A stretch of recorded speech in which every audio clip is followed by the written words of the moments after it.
sends one deep to left. Way back. There she goes.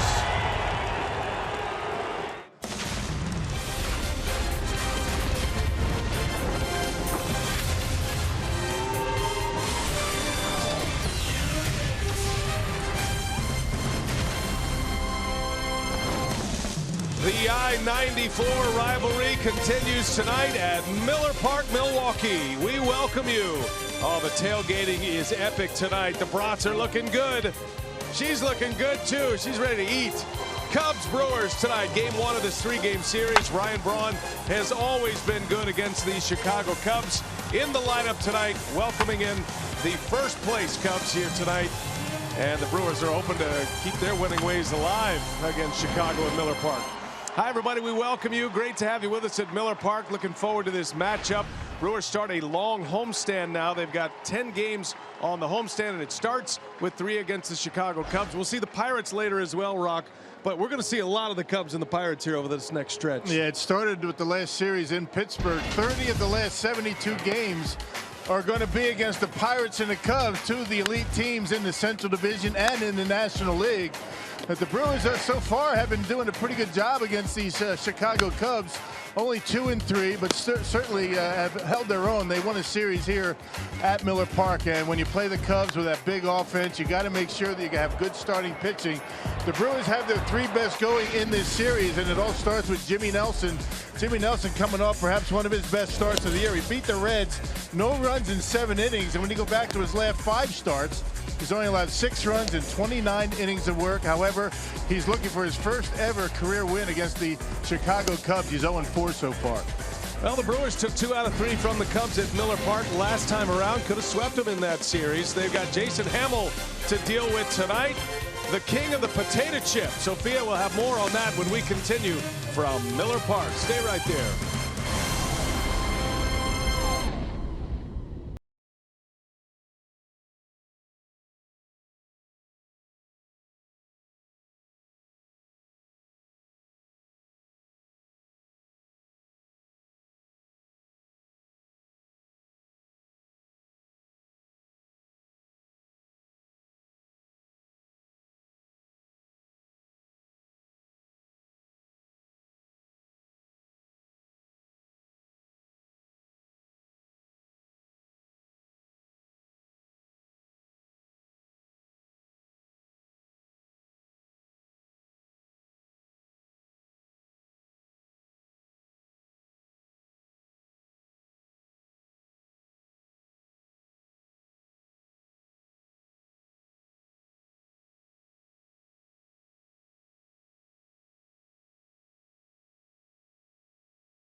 Milwaukee Brewers baseball on Fox Sports Wisconsin is brought to you by Menards.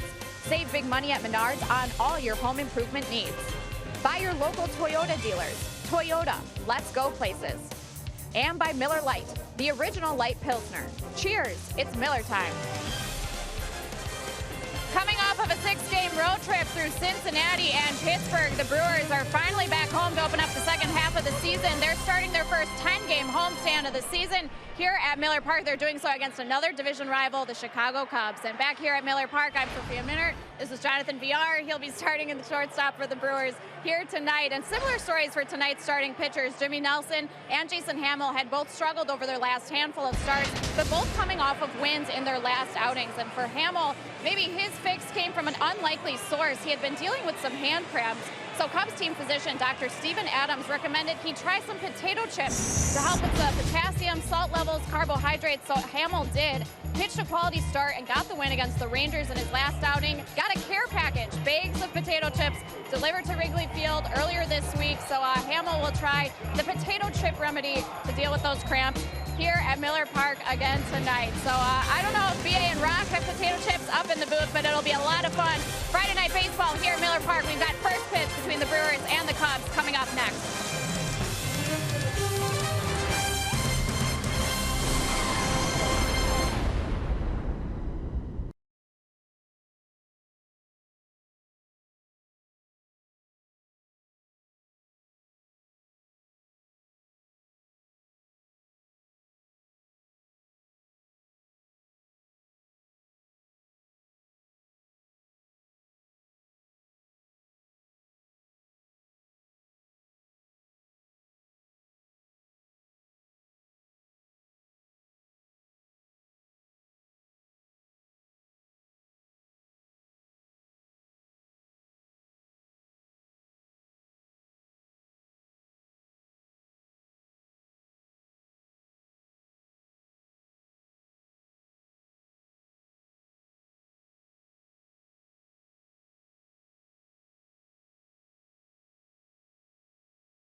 They are expecting near sellout crowds all 3 games of this series. Retro Friday at Miller Park, and Big Jim Nelson on the mound for the Brewers tonight, trying to keep it going against the Chicago Cubs.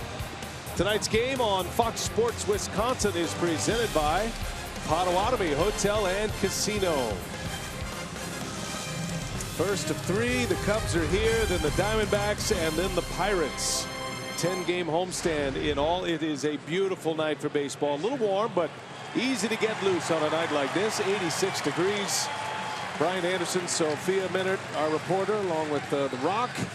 Tonight's game being produced by Dan Keener, directed by Mark Vittorio.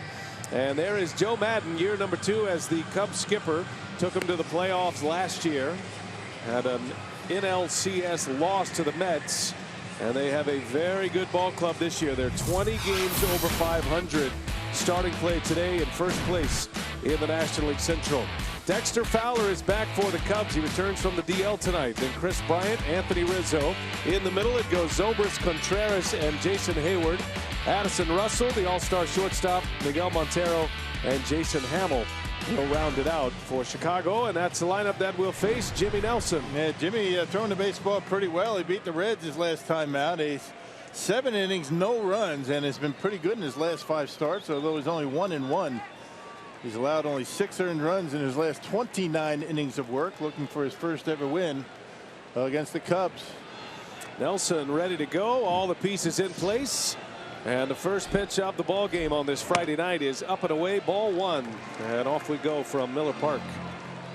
Dexter Fowler back in the Cubs lineup. He's been out with a hamstring injury. His first game since June 18th. Went on the DL June 20th. And the Cubs were 7-15 without him. They had a revolving door in the leadoff spot. But now that Fowler is back, Joe Maddon feels like this team is ready to continue where they were before he was injured. Yeah, tough spot to be without your leadoff hitter for sure. I mean, he's the kind of a guy that gets things going, gets on base. He can steal a base. You wonder if he's going to be running in this series, just coming off the DL with a leg injury. Joe Maddon told Dexter Fowler that he needs to communicate with him throughout the game today, let him know how he's feeling. So not sure if he'll play the entire game. Fowler named as the starter at the All-Star game, selected by the fans. The Cubs had 7 All-Stars this year. Their entire infield was the starting infield for the National League, and then Fowler in center. That ball's hit well. Center field way back. And it is off the batter's eye, up and out of here, a home run. Well, you talk about welcoming your way back to your team. A leadoff home run here in the first inning. Yep, on a 3-1 pitch, fastball right down the middle.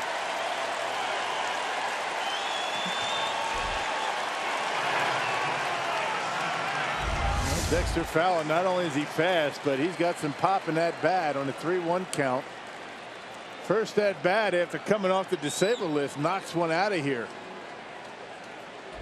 And the Cubs take a 1-0 lead. And for Fowler, that's his 8th home run. What a return to the lineup.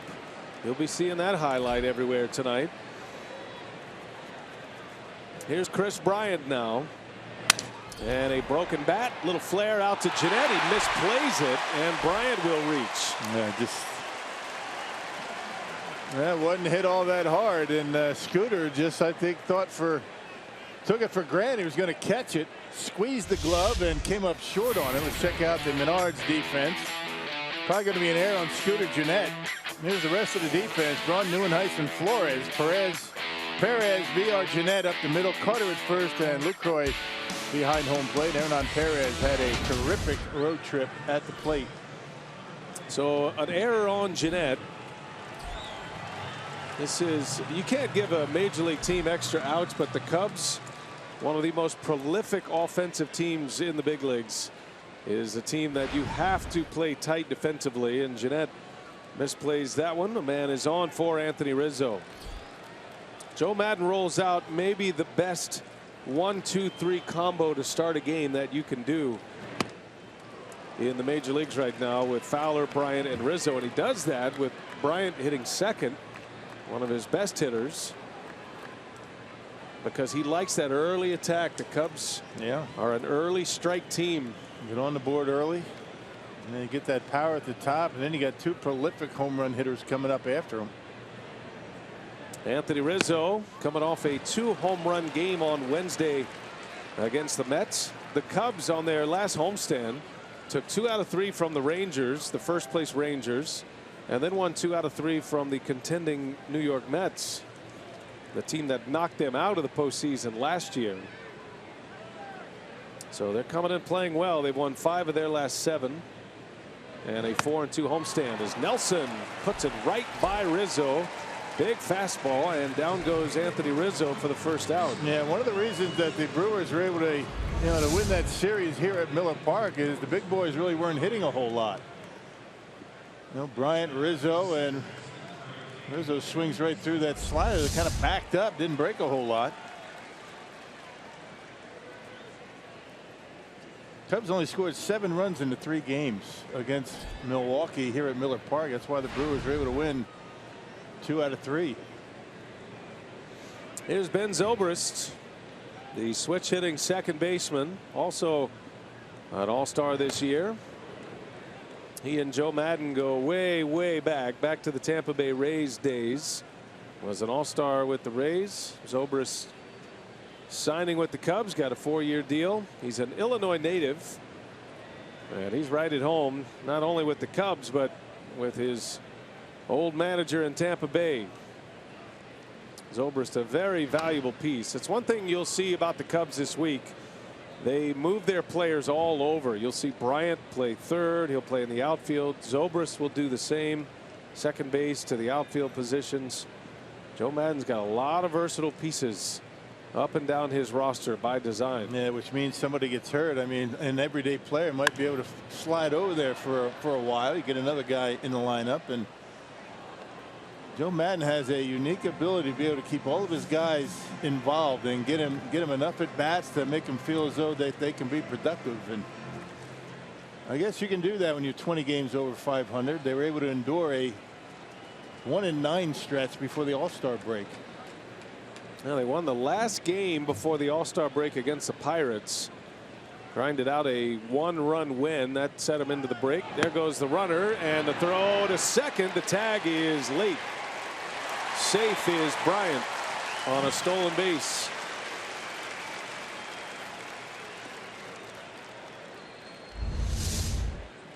Man, not a very big lead, kind of playing possum a little bit. And I think if Lucroy gets that one all the way to second, it might be close, but Bryant able to steal the bag. Got a man in scoring position now for Zobrist. 6 stolen base for Bryant.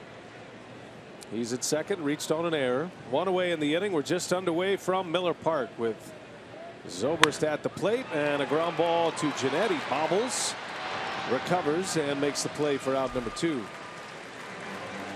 So Bryant's at third base. As long as you stay in front of it, you have a chance. You play that one off to the side, it might end up in the right field, but he's able to get the out.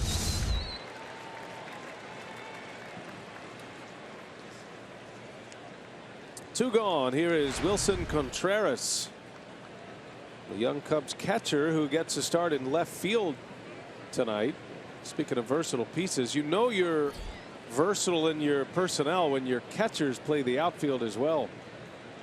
And Contreras is a big bat hitting in the middle of this order. Rookie's got a lot of potential. The Cubs have 3 catchers on their roster. Yeah, but you got this guy that can play somewhere else. Tonight Montero catches with Contreras in left field. And David Ross, the veteran, on the bench. I don't see too many teams carry 3 catchers. The Cubs, they do. They have 3 catchers and only 4 extras on the bench. They have to be versatile. And Contreras, if he couldn't play the outfield, wouldn't be here with the catching situation as it is. Ross is in his final year. He just came back from a concussion, was on the 7-day concussion DL.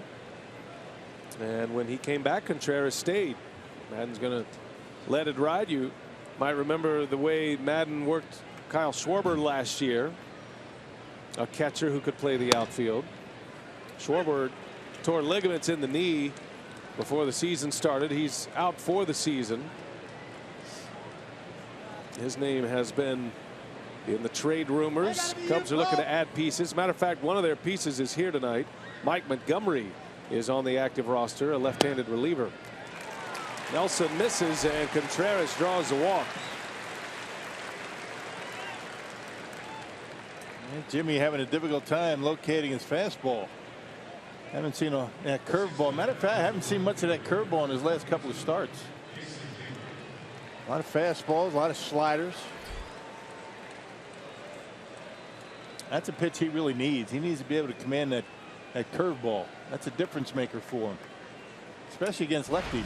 Really his only change of pace pitch as well. He does have a changeup, but that would be his 4th best. So that big curveball he throws can disrupt the timing of a hitter. Here's Jason Heyward with 2 away. Heyward dropped in the batting order, now hitting 6th these days for the Cubs. He's actually swung the bat a little better in the 6th spot. It has been a down season for Heyward.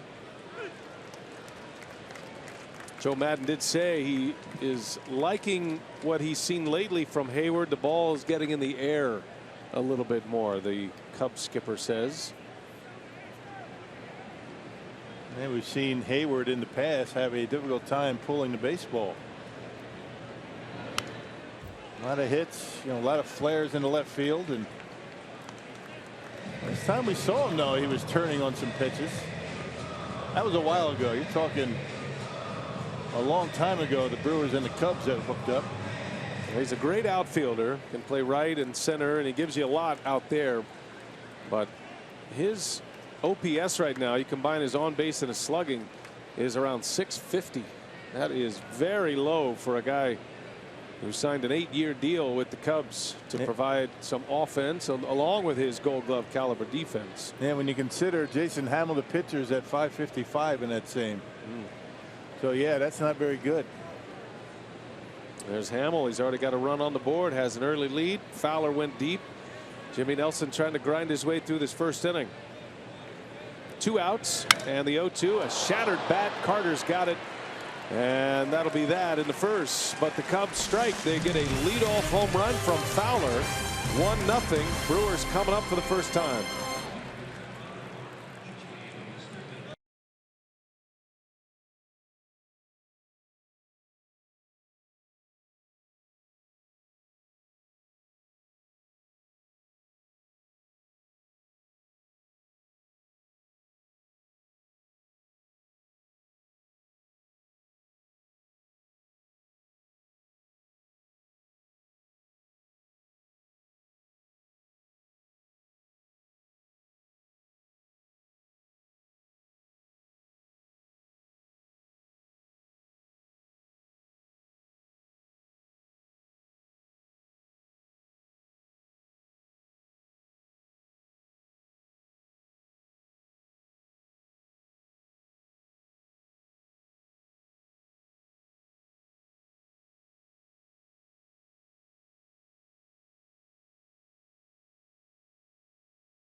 In the lead early tonight, a leadoff home run. Now Craig Counsell's team will play from behind against Jason Hamill. And Counsell has this batting order tonight courtesy of Potawatomi. He's got VR back in the leadoff spot. Scooter Gennett, then Ryan Braun. Middle of the order is Lucroy, Carter, and Nieuwenhuis. And then it goes Hernan Perez, Ramon Flores, and Jimmy Nelson rounding it out against the tall right-hander, the sinker ball specialist Jason Hamill. Yeah, he's been very good against the Brewers. 8-1 in his career, 12 starts, a 266 earned run average, but the loss came this year. That was earlier in the season. He won his last start. Hamill facing Jonathan Villar to start it. Jonathan comes in with a batting average of .301, 7 homers, 35 driven in. On base percentage up over .380 and a slow roller. Hamill's got it. And out number 1, Villar retired. Yeah, the Menards Cubs defense. The Cubs are around middle of the pack defensively in the National League. They've committed 58 errors. You got Contreras, Fowler, and Heyward. Heyward covers all kinds of ground out there in the right field. Big long wingspan. Fowler pretty fast as well. Bryant, Russell, Zobrist, and Rizzo. And Miguel Montero behind home plate. You know, Fowler left a lot of money on the table. Decided to sign a deal with the Chicago Cubs, a one-year flyer, and he's back. He loved his team last year, and that was big news this spring when he returned. Looked like he was headed for the Orioles.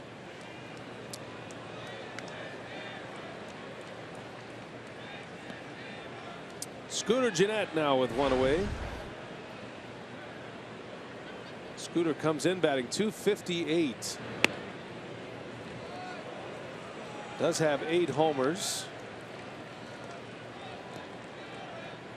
Gennett and VR pretty much have been the standard at up the middle. It's short and second. Every day for Scooter at second, even against lefties. Been very good against left-handers as of late. Scooter is one off a career best for home runs in a season. And getting a lot of playing time now. The Brewers traded Aaron Hill to Boston. That opened the door a little bit for Gennett. Hernan Perez was in that 3-man weave, so you see Perez play a lot of third base and right field these days as Gennett.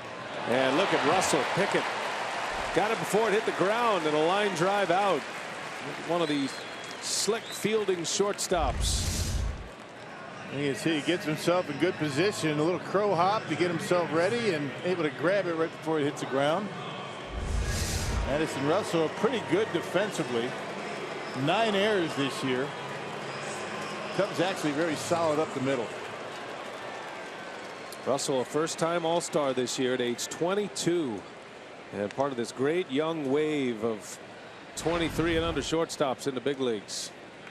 Here's Ryan Braun. Showed you his numbers career against the Cubs. He's always hit well against the division rival Cubs, and he's put up good numbers against Jason Hamill in his career as well, hitting .348 lifetime against this pitcher with 2 homers. Braun comes in batting .315, 13 homers, 44 driven in.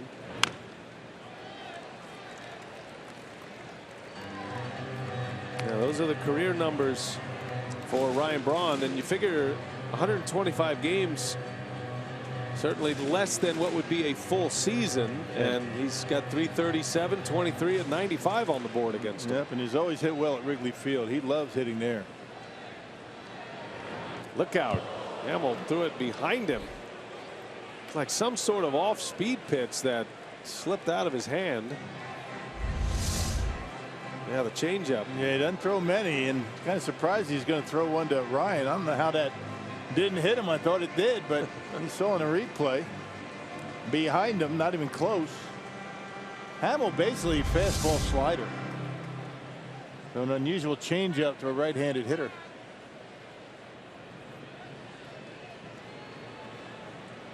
Well, if he throws it again here, I'll be really impressed. And the 1-2 is a fastball down and away. He's a big dude, 6'6". Throws on a downhill plane. He keeps the baseball down, gets a lot of ground ball outs. 2-2 to Braun with 2 away in the first. And Ryan spoils it foul. Braun comes in 8th in the league in batting, starting play today at .315. League leader right now, Daniel Murphy. Been there most of the year. Murphy for the Nationals hitting .350. And Braun in the air to center. Fowler going back. It's hit pretty deep, but Fowler has room to make the play, and a 1-2-3 inning for Jason Hamill. 1-0 Cubs. 1 in the books at Miller Park.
10-day homestand, fans do not want to miss the opportunity to visit the We Are Baseball Hall of Fame Tour right here in Milwaukee, just outside of Miller Park. Baseball fans have the opportunity to go through 5 different trailers with themes of virtual reality, the Hall of Fame, and baseball memories, traditions, and stories, with all kinds of baseball artifacts and exhibits for fans to check out. So you have until July 31st to come here and visit. You can get more information at thehalloffametour.com. All right, Sophia, good work out there as Nelson throws it away. And Addison Russell is going to end up at second base.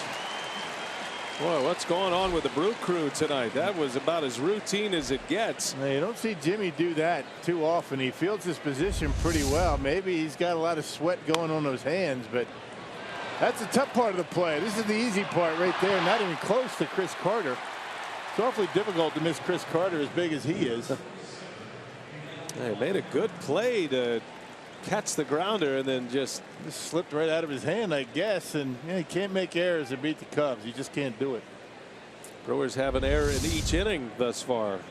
GENNETT and Nelson, and now a runner at second base with Miguel Montero coming up. It's one thing the Brewers did a very good job of in that series here at Miller Park early in the year. I mean, they played good, solid defense. They got terrific pitching, and that's what you have to do, you know, to beat the elite teams in the league. Can't be making mistakes.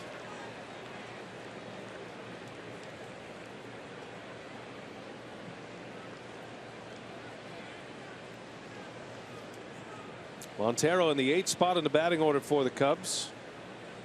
He and Ross and Contreras sharing the catching duties these days. And Montero gets a call against Hamill. Ross always catches John Lester. Madden likes to use Contreras with guys like John Lackey, pitchers who call their own game. And then you've got Montero for the others. Longtime Arizona Diamondback. He's always been a terrific hitter, but he's having a rough season this year. Now Montero only hitting 189. Just 5 homers, 20 runs batted in.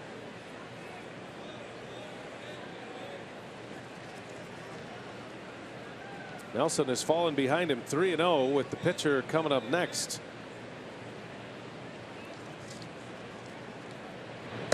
And he lost him, missed badly.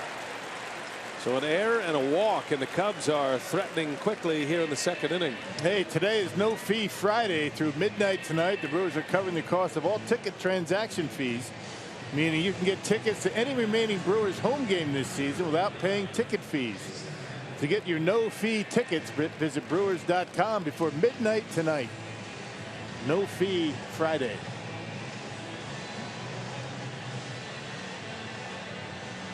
Well, Jimmy Nelson has walked 2. He's given up the home run to Fowler. And a shaky start to this one. His throwing error has set the inning up for the Cubs with 2 on. The pitcher Hamill at the plate, likely to be bunting here.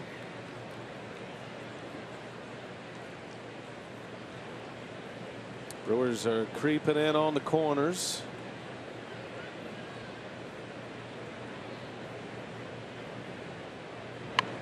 And there's a good bunt. Nelson is going to let it go. And Perez's throw is late. Jimmy wanted no part of that ball. Perez just assumed he was going to take it. And when he recovered, it was too late. That's going to be a base hit for Hamill.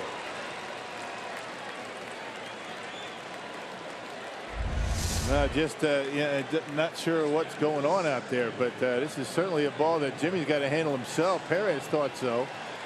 And I think if Perez picks it up and throws it right away, he might get the out at first base. So this is one of those, can we start this game over defensively for Milwaukee?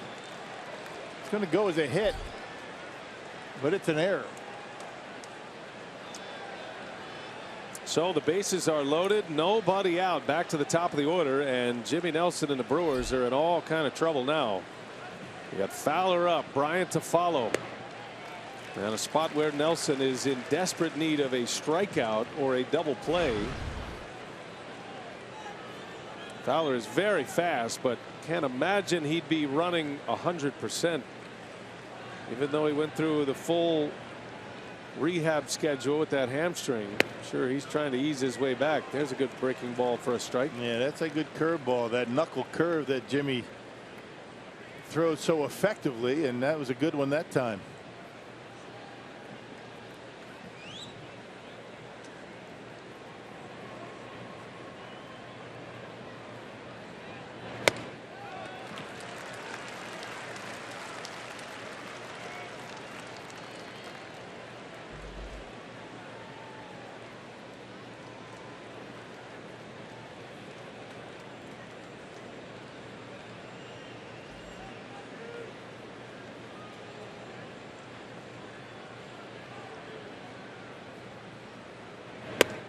Missed inside, 3-1.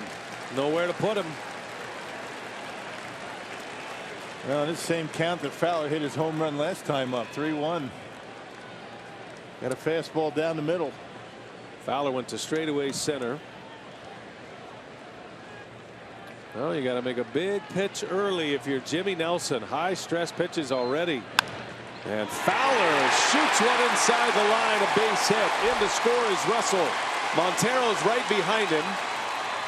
And it's going to be a 2 RBI double for Dexter Fowler. 3-0 Cubs.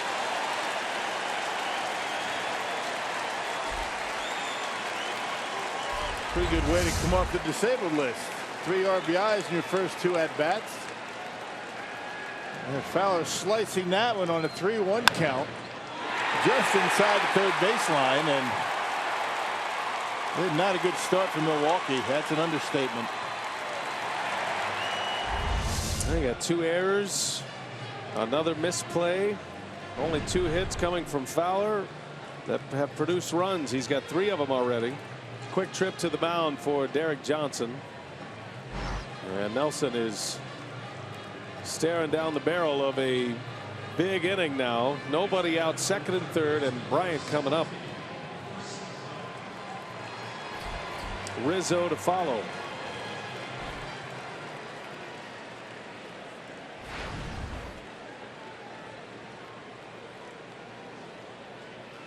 Bryant homered in the All-Star game this year.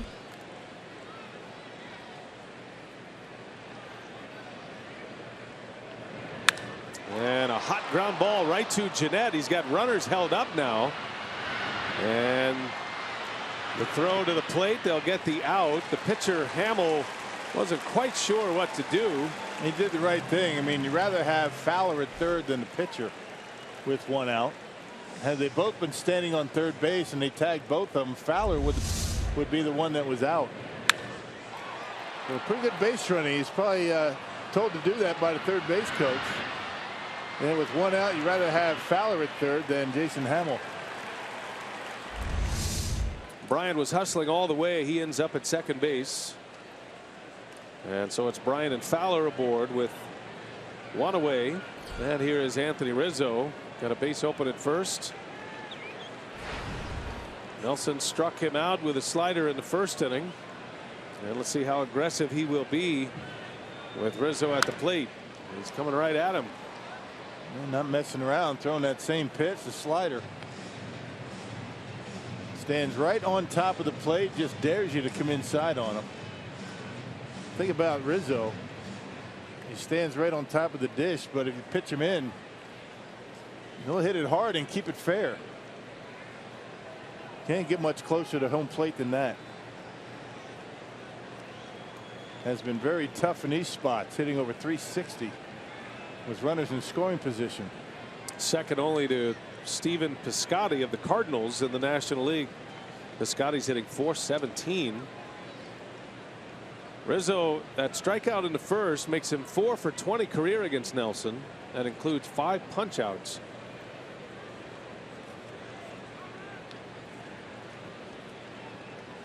Shift is on with the infield in, and Rizzo in the air, left center, long run for Neuenhuis, and he's got it for the out. Fowler will score. That'll be a sac fly and an RBI, and the Cubs are up 4-0. Rizzo's 72nd RBI of the season. Yeah, that was Nelson's best fastball of the night, 95 miles an hour. Tried to get in on him, left it out over the plate enough for Rizzo to get the barrel of the bat on it. That RBI takes Rizzo to the top of the National League in that category, just past Nolan Arenado, the league leader in ribbies. And 2 men are out now. Runner at second, Bryant. Here's Ben Zobrist. 4-0 Cubs.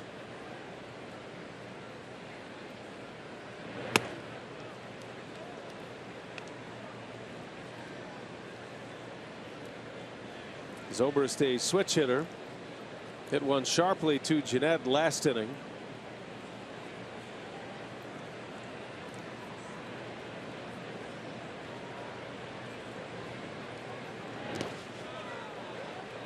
Nice block back there by Lucroy. Did that hit him? That was close. Yeah, it did hit him. Home plate umpire C.B. Buckner pointing to first. Zobrist didn't really make a move that it hit him or a reaction. And that's what Craig Counsell was going out to talk to C.B. Buckner about, that very fact that if it hit him, Zobrist would have done something. I think it went over his foot. I don't think it hit him. If it hit him, it just grazed the top of his instep. And you know, the fact that Zobrist didn't have any reaction leads you to believe it didn't hit him.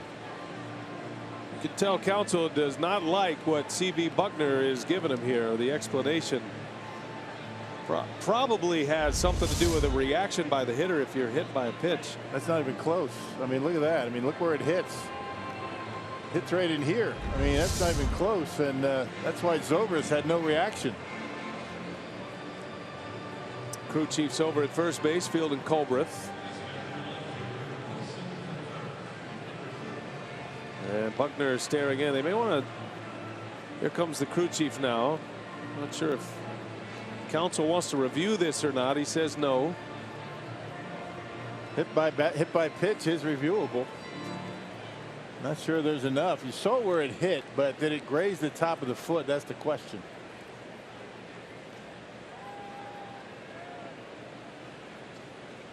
So it'll be first and second for Contreras.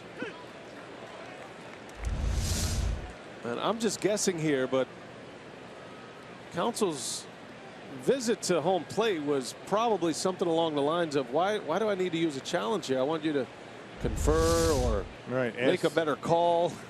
That probably had something to do with that. Probably asked the third base umpire, perhaps. I'm not sure he would have been able to help. But once they looked at it, decided not to challenge it. And you could see Pat Murphy, the bench coach, just saying to Counsell it didn't hit him. But it was close. It was close, maybe grazing the top of the foot, but where it hit was clearly right in between both feet. And is it worth burning a challenge? If it doesn't go your way, is it enough to overturn the call, I guess is the question. It's already 4-0. It's not a bad time to maybe challenge it, right? 0-2 the count with 2 outs. Contreras, the 8th batter of the inning. And now the runner takes off, throw to third, the tag in time. So Bryant thrown out trying to steal third base. And the inning is over, but it was an ugly one for the Brewers. An error, a misplay, a walk, a hit batter, and a 2 RBI double by Fowler makes it 4-0 Cubs.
off. The Brewers are in a hole early. And how about our Lowe's home field advantage? And we look at Lucroy here tonight. His last 6, Rock, at this ballpark, he's hitting .421. He does have a homer. He's driven in 5.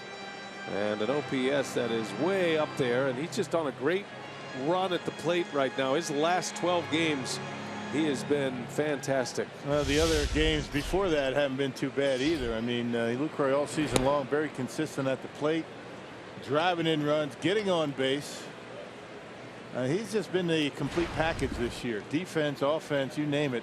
He has done it all. All-star catcher, second time he's been named to the All-Star team. This year he was a manager's selection. Terry Collins made him a pick, the All-Star manager.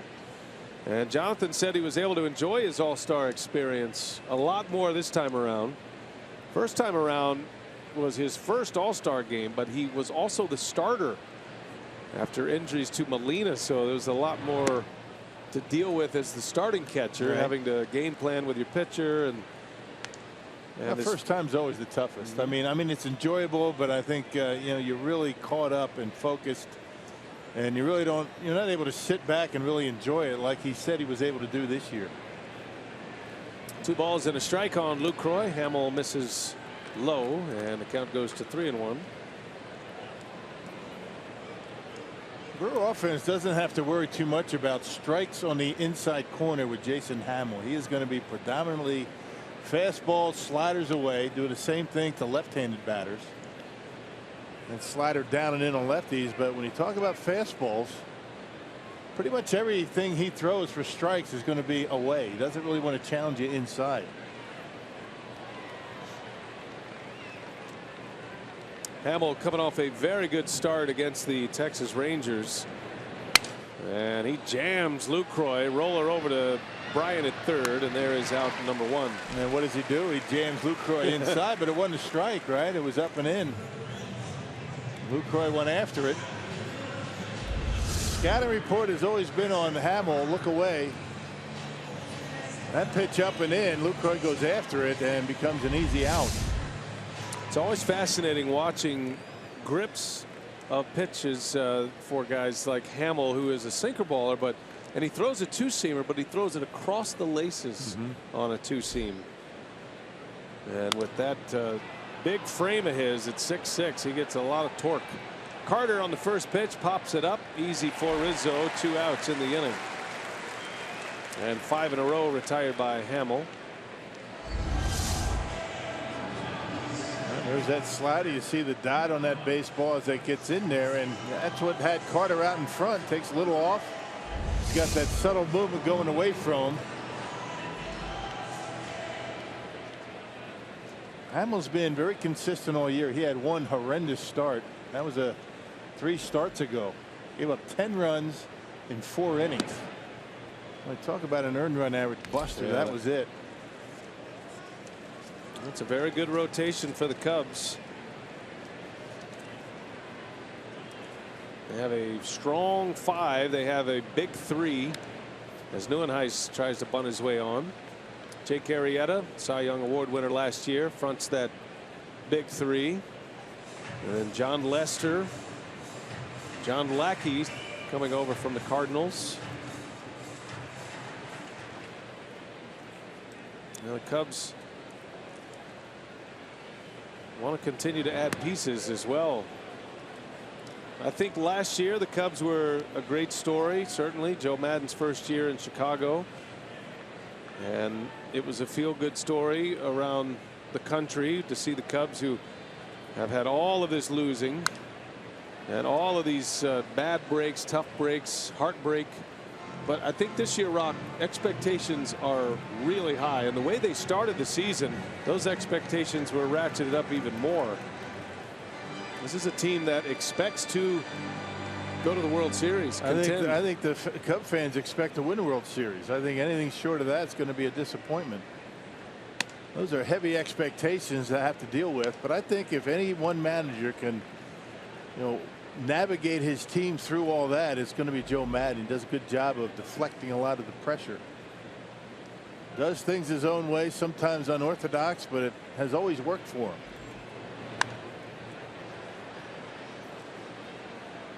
Now, the Cubs right now, you find them just about in all the major categories. They lead, obviously, the National League, actually the major leagues, with the best record, 20 over. And then the starters ERA is second best, and that's with that little slide they had right before the All-Star break. Neuenhuis takes a call, strike 3, down he goes. 3 up, 3 down, 6 up, 6 down for Jason Hamill to start this night.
We head to the third inning here at Miller Park, and it's Jimmy Nelson bobblehead day right here at the ballpark next Sunday against the Pirates. All fans in attendance for the Brewers weekend finale with the Buccos.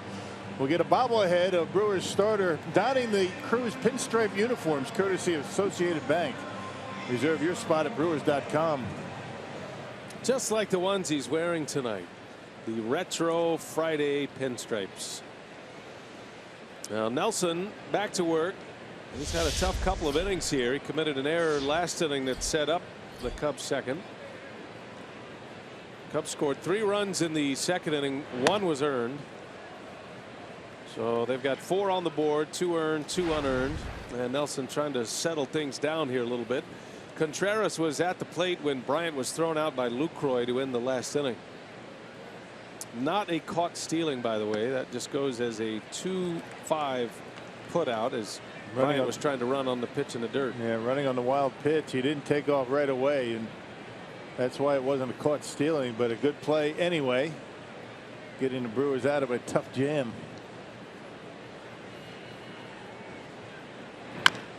Big chopper to third, and Perez will make the play for out number 1.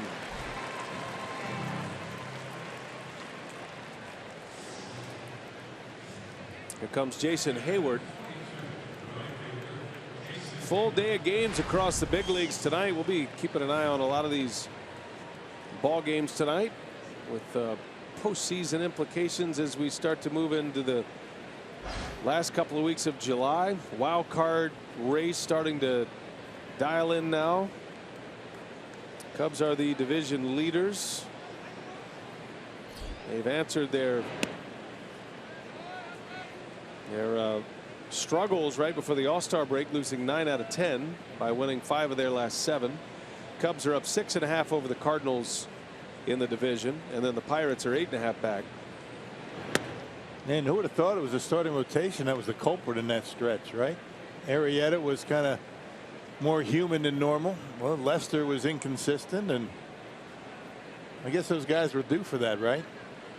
A little correction, perhaps. The starting rotation for the Cubs, the best earned run average among starters in the National League. Hayward grounds to GENNETT. That'll be out number 2. 2 up and 2 down for Jimmy Nelson. Now the Cardinals are at home tonight against the Dodgers. Los Angeles leads that one 1-0. And the Pirates are home against the Phillies tonight. Phillies are up 2-0 in the 7th inning over Pittsburgh. The Brewers lost in Pittsburgh last night, dropped 2 out of 3 to the Pirates, and had a 2-4 road trip through Cincinnati and Pittsburgh. All close games for the Brewers, and all of those losses on that road trip. Could have won them all. Addison Russell with 2 away. Reached on a 2-base error by Nelson in the 2nd inning. Scored a run.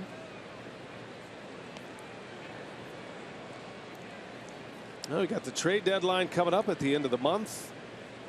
There will be a lot of activity, you would think. Brewers are still heavily involved, I'm sure, in discussions. Being a team that is in sell mode right now.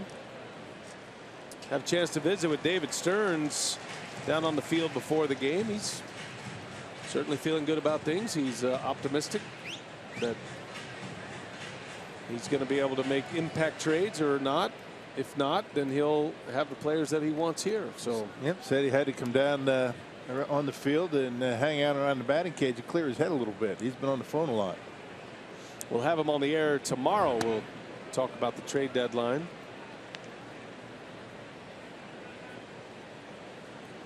He said, don't believe everything you read.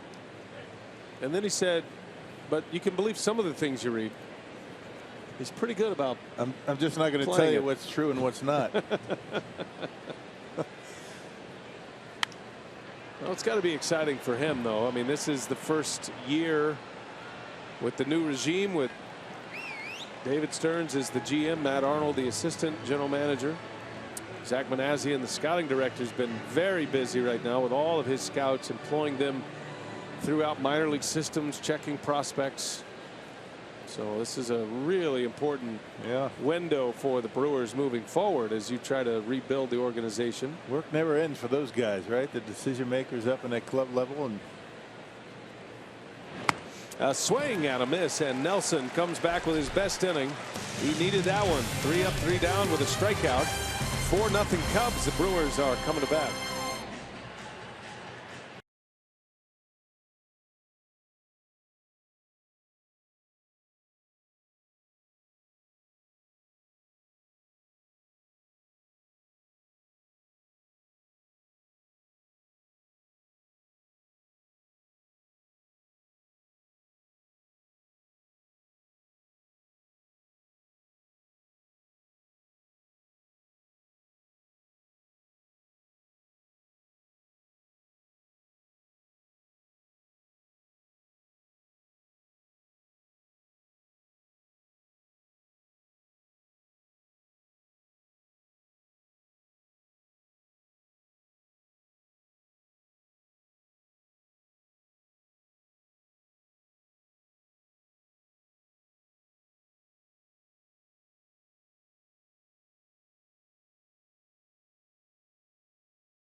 A 4-0 lead over the Brewers. Our time now to check in with Brewers Chief Operating Officer Rick Schlesinger. And Rick, we're starting off the first 10-game homestand of the season. Hard to believe.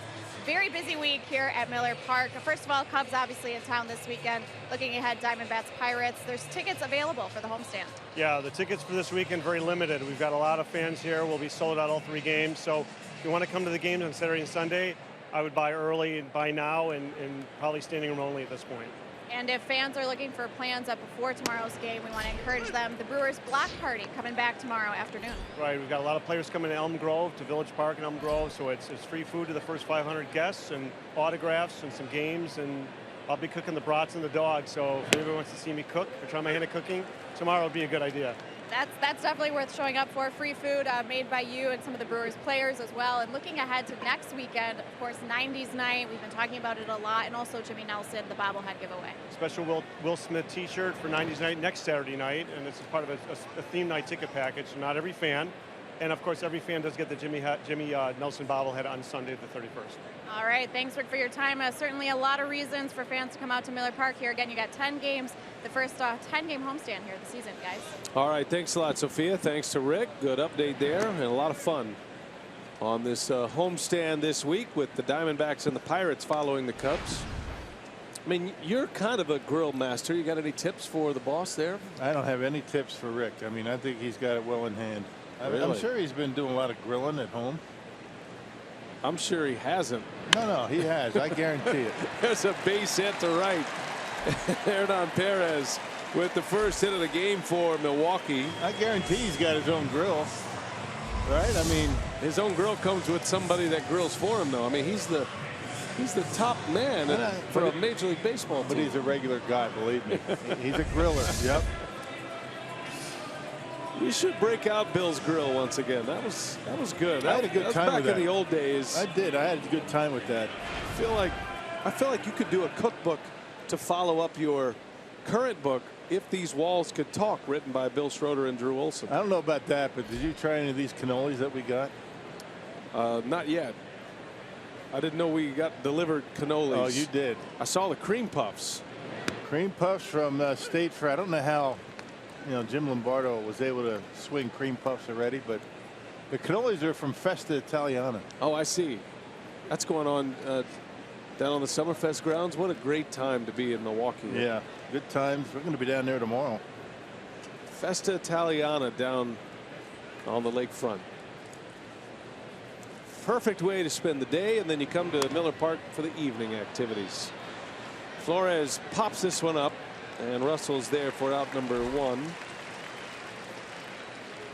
Now remind me on your Bill's Grill situation, because I got a little grilling to do myself with the brats.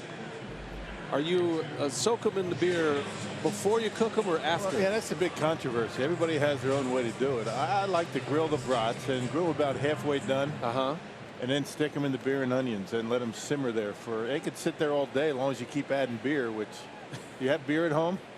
Sure. Okay. Of course. But a lot of people do it the other way around. I mean, they boil them in the beer and onions, and then they grill them on the grill. But I like to do it the other way around. Sacrifice punt for Nelson. Well, that's why I asked. I think it's important to do it the way you do it.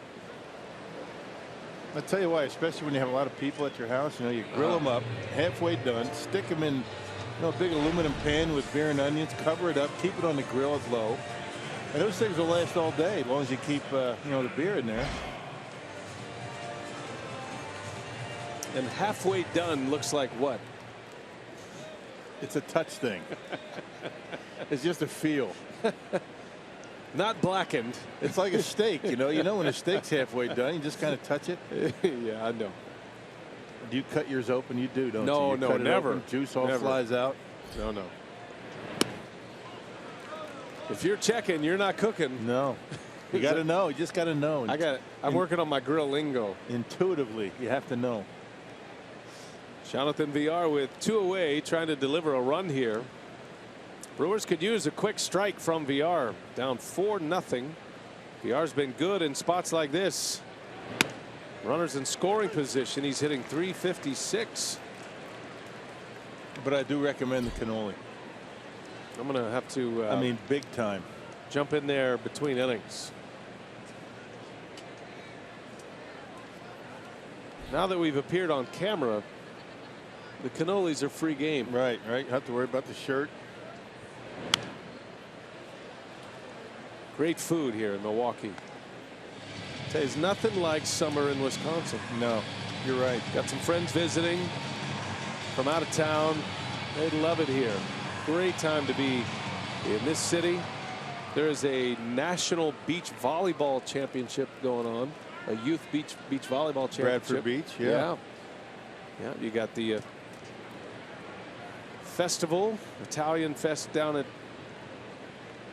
the Summerfest grounds. There goes Perez, and the throw to third is late.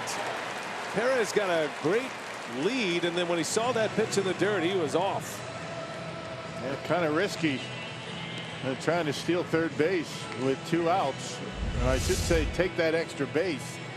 That looked more like a delayed steal than anything else. I mean, I could be called a stolen base right there. I mean, he took a lot of big crow hops, and took off. Well, he's at third. That'll be a stolen base. 1-2 is the count on VR. Brewers need something out of this with 2 outs. And Hamill misses with a breaking ball. 85 bags this year for the Brewers. That leads the majors. And they have topped their output from the entire season last season. It's number 12 for Perez. VR is the major league leader in that category. And Brewers stealing bases at a 68% clip, which isn't too bad. Ideally, you'd like to be around 75%, but not too far away from that. VR has 34. He's 1 ahead of Marte of the Pirates, leading all of baseball. Davey Nelson was talking a little stolen base activity on our pregame show. Davey coaching the base runners, and that was his job. He was a base stealer in his time as well. Yeah, pretty good pick right there by Montero. You know, as this series goes along, and I think the running game is going to be an important part of what the Brewers do, particularly when Montero is behind home plate. He's only thrown out 2 of 45 this year. That's about 4%. Not very good. 3-2 pitch. VR chops it foul. He hangs in there. They figure with numbers like that, that's about as bad as it could possibly be for a catcher. Right. You got to pin a lot of that on the pitchers. Not all of it, though. Not all of it, but a lot of it. I mean, he's likely not getting a chance. He didn't have a chance to throw out Perez at third base. 9th pitch of the at bat. Good battle between VR and Hamill. 3-2 pitch, down and in, ball 4. And now the Brewers with 2 outs have 2 men on with GENNETT coming up.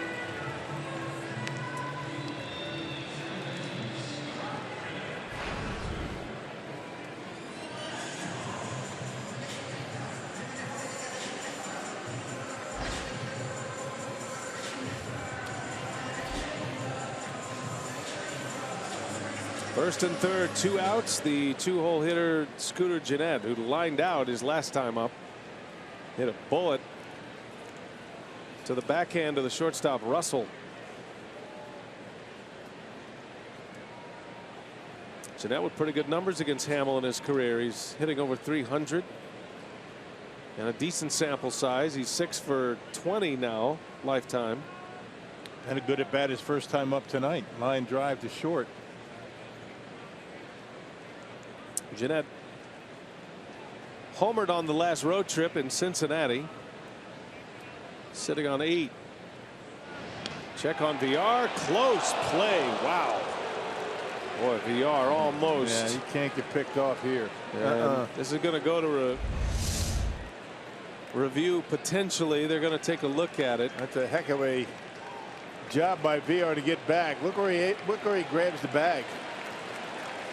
Ball beats him, but do they get him? Boy, I think that's pretty close. I think he might have gotten picked off there. They're going to go to a review, and there's no excuse to be getting picked off down by 4 runs. Just can't do it. Too many mistakes so far tonight.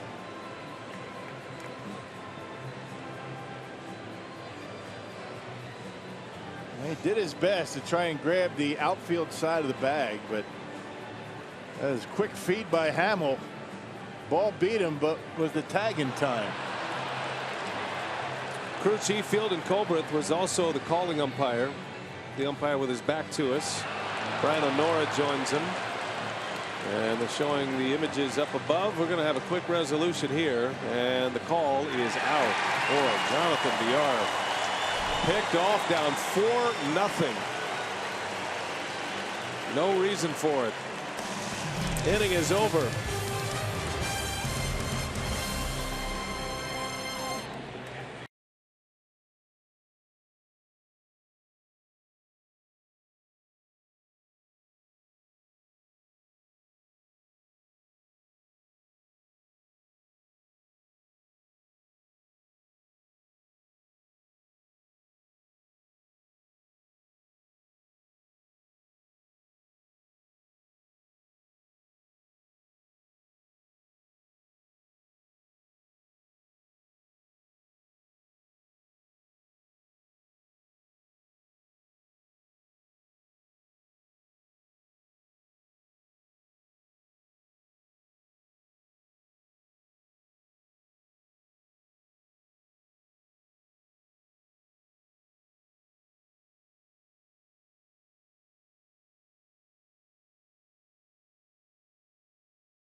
Abraham, 1-800-800-5678. Hupy and Abraham, tell them you mean business. Big crowd tonight at Miller Park. Brewers not playing well.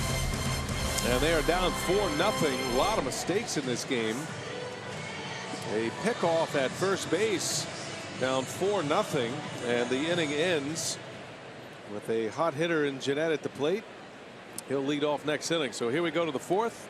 Jimmy Nelson will try to get the Brewers back to the plate, down 4. He'll face Montero to start it, then the pitcher, and then back to the top of the order and Dexter Fowler. Yeah, I think it goes back to what we were talking about, during the Brewers at bat. The fact that Montero's having a tough time throwing out runners. Villar looked like he wanted to go. He was leaning towards second, but Hamill picked him off.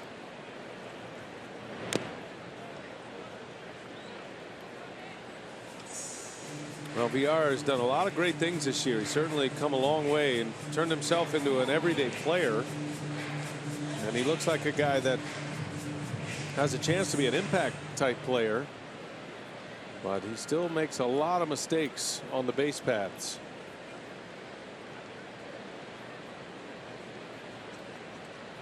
One ball, one strike to Montero, and a swing and a foul out of play.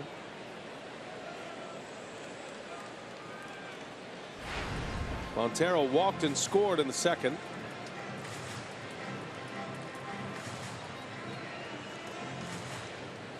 Nelson gave up a run in the first on a Fowler home run.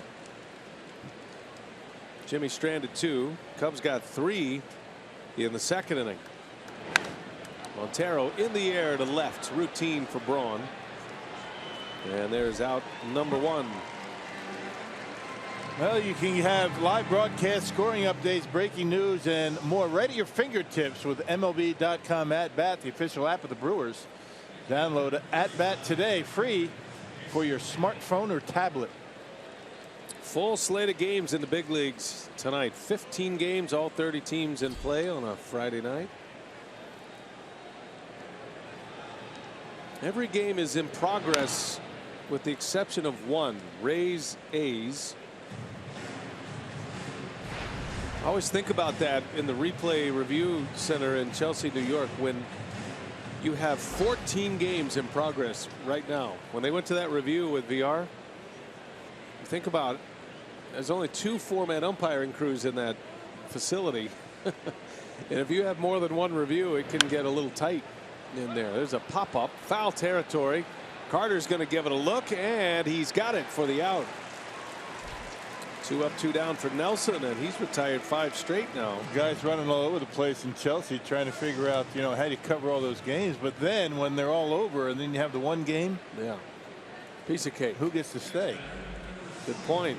Or who gets to leave, I should say, and who has to hang around. Yeah, gets to leave, has to stay. Right. But if you're an umpire and you take pride in your job, you reverse that. Who gets to stay and has to leave? Sure, I'm sure they love sitting in that replay room at 2 o'clock Eastern time. In New York. That's great. Here's Fowler. He's driven in 3 already in this game, and his return to the lineup. That facility is extraordinary, by the way. Remember, we went in there a couple of years ago, and they've done a great job with that replay review center. There's still some tweaks that need to be made, probably. You know, we talk a lot about the timing of it, the pace of it, but this was a very fast review we just had. And that's the idea, to get them right. Reviews come under a lot of scrutiny this season. A lot of it is interpretation as well, especially with the play at second base, the Chase Utley rule. That's bitten the Brewers twice this year. And the other thing is, you know, when a manager has to go out and tell the umpire they're looking at it when an inning is over. It's kind of a mess right now. Nelson wanting no part of Dexter Fowler. Walked him on 4 straight, but now he's got to deal with Chris Bryant. Nelson giving up his 3rd walk. Well, now you understand the value of a really good leadoff hitter, right? I mean, you got Bryant, a second hitter. Fowler's red hot. They walk him, and now you got Brian Rizzo coming up. Leadoff hitters are hard to come by these days. Rizzo and Bryant, quite the combo. Both in the top 5 in the NL in 3 categories. Home runs, in which Bryant leads with 25. RBIs, in which Rizzo leads with 72. And total bases.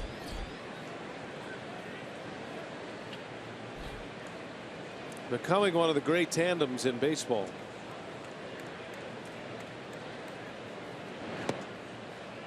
Got the right-left combo. Very similar to what the Brewers had in that stretch with Ryan Braun and Prince Fielder.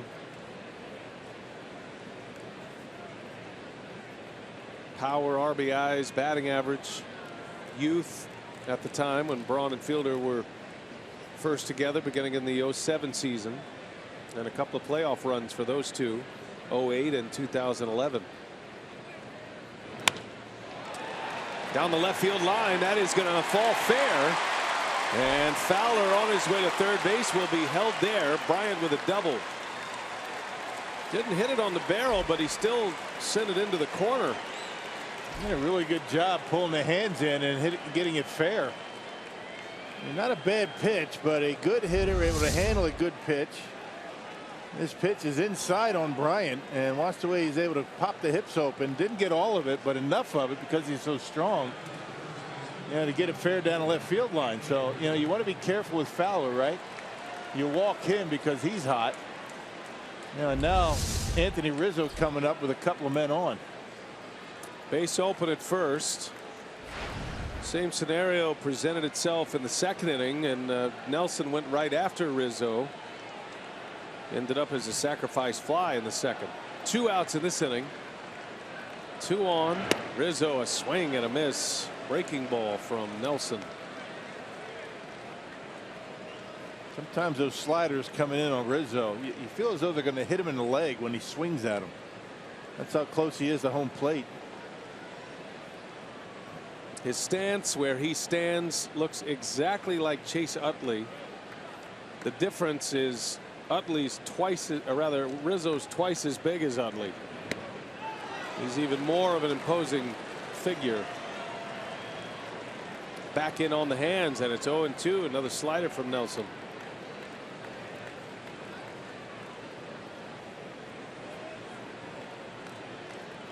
Rizzo just dares you to pitch inside. He gets hit by a lot of pitches. 13. Lucroy's back in there. Yeah, Chris Bryant's been hit 11 times. Got to pitch those guys inside, but got to be careful, particularly with Anthony Rizzo. He likes it in there. That's why he stands so close to the plate. Hit 2 homers Wednesday to give him 24 for the season. 1 behind Bryant for the National League lead. 1-2 pitch and a swing and a miss. Nelson finds the sweet spot on Anthony Rizzo. He strikes him out. All 3 of those swings and misses on the same pitch. Slider down and in. Cubs strand 2. It's 4-0 Chicago.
Miller Park Retro Friday. 4-0 Cubs. As we go to the bottom of the 4th, our Carsoup.com trivia tonight. Besides the 2016 Cubs, which is the only other team to start their entire infield in an all-star game. Yeah, Bryant, Russell, ZOBRIST, Rizzo, the 4 starters for the National League at the All-Star game. There were a lot of Cubs and a lot of Red Sox involved in that one. 7 different Cubs made the All-Star team. Those 4, along with Fowler, Arrieta, and Lester. And the Kansas City Royals with the home runs to give the American League the win. Eric Hosmer had the big hit in that one. MVP Hosmer. Bryant did homer. But the American League will have home field in the World Series once again. No balls, 2 strikes on GENNETT.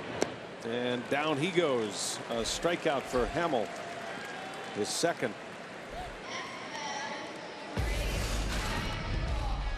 Well, nobody sees sports quite the way Colin Cowherd and Jason Whitlock do. The brains to know and the guts to say. You can catch Colin and Jason on FS1's new daily sports talk show, Speak for Yourself, weekdays at 5 p.m. Central. Here's Ryan Braun with 1 away.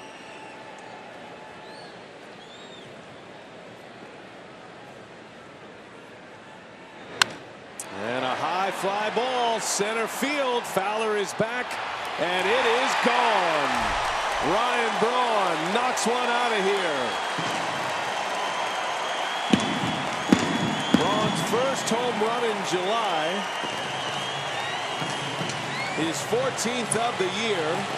Almost hit one out in the first. This time he delivers. You see Dexter Fowler on that? He turned around like he was going to catch it, and it was high off that batter's eye. Who's he trying to deke?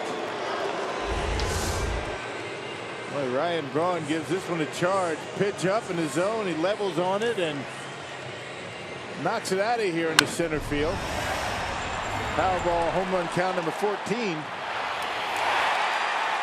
high off that batter's eye. The Brewers on the board. 4-1 Cubs now. Here's Lucroy. Dexter Fowler as if he was going to make the catch. Yep, I got it. Come on. Really? That's only for the broadcasters.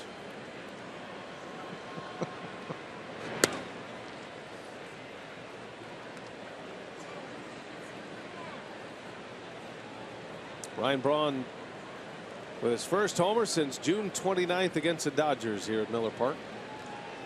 That was an opposite field home run down the right field line. Now, I guess you do that just so that, you know, a guy doesn't really enjoy a home run from the beginning to the end. Maybe a little bit. I think Ryan knew he hit it, though. I mean, he knows it when he gets them, but that's what they're talking about right now. That's a center fielder who has 3 RBIs, 2 hits, and a walk, and is feeling frisky. Yeah. In his first game back, as Lucroy pops this one up in the infield, and Zobrist makes a catch. Did he fool you? Be honest now. Yes. He got me a little bit. I thought when it left the bat, you know, Braun has a way about him when he thinks he's got him.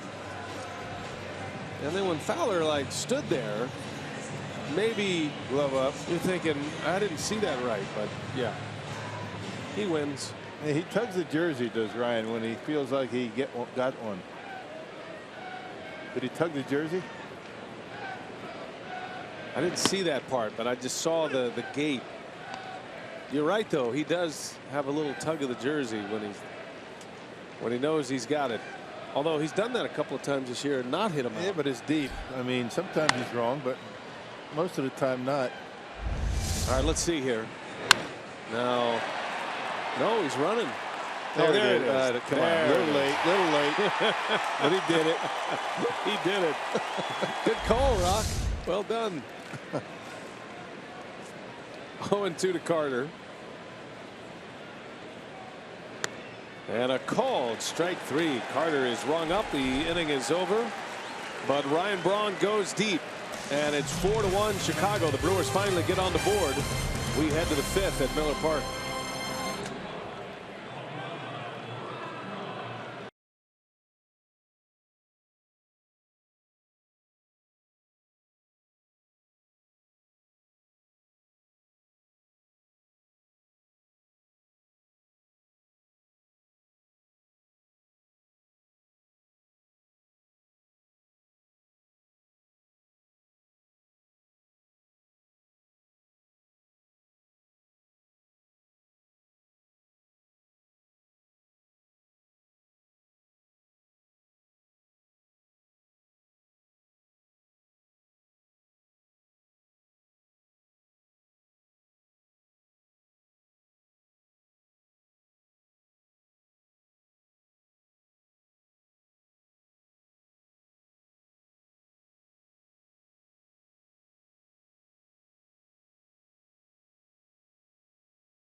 For the first time, and it's 4-1 Chicago.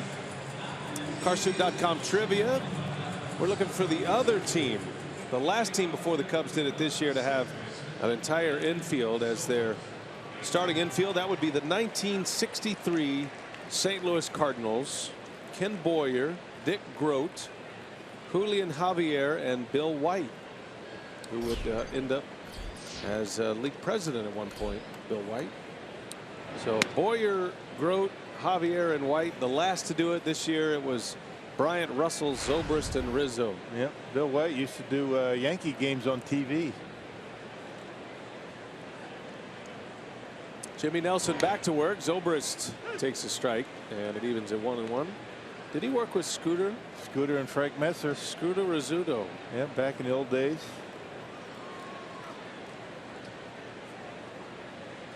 My favorite Scooter Rizzuto story, the great Yankee broadcaster, and was an infielder for him as well.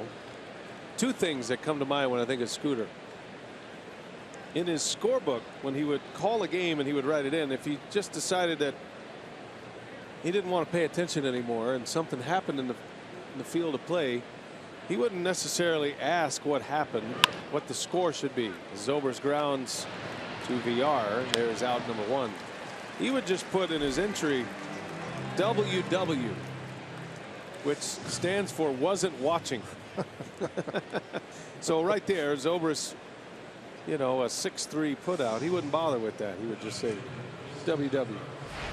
The other one was a famous one when the game was going really badly for the Yankees, and it was in the late innings. It had been a long game, and the Yankee pitcher was having a tough time throwing strikes, and he said on the air, if he walks another guy, I'm leaving.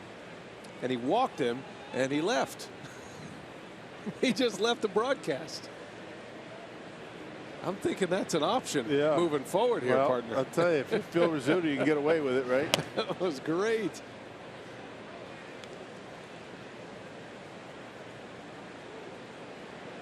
Scooter Rizzuto, one of the great characters of the game. Remember watching him in a very similar situation. The game would be almost over. He said, Cora, put on the baked ziti. I'm coming home. That's right. That's right.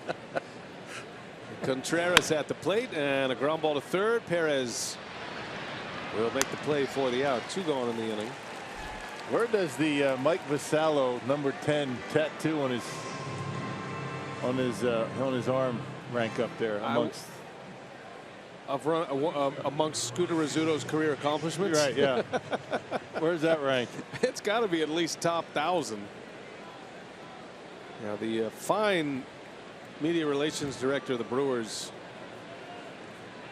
was mentored by Scooter Rizzuto, gave him his first job, and he's remembered with a tattoo, the number 10 pinstripes. I can't remember what arm it is. Maybe he'll show us in the booth. But yeah, he's tattooed Scooter Rizzuto's number. Which arm is it, Mike? Let's take a look. It's a good look.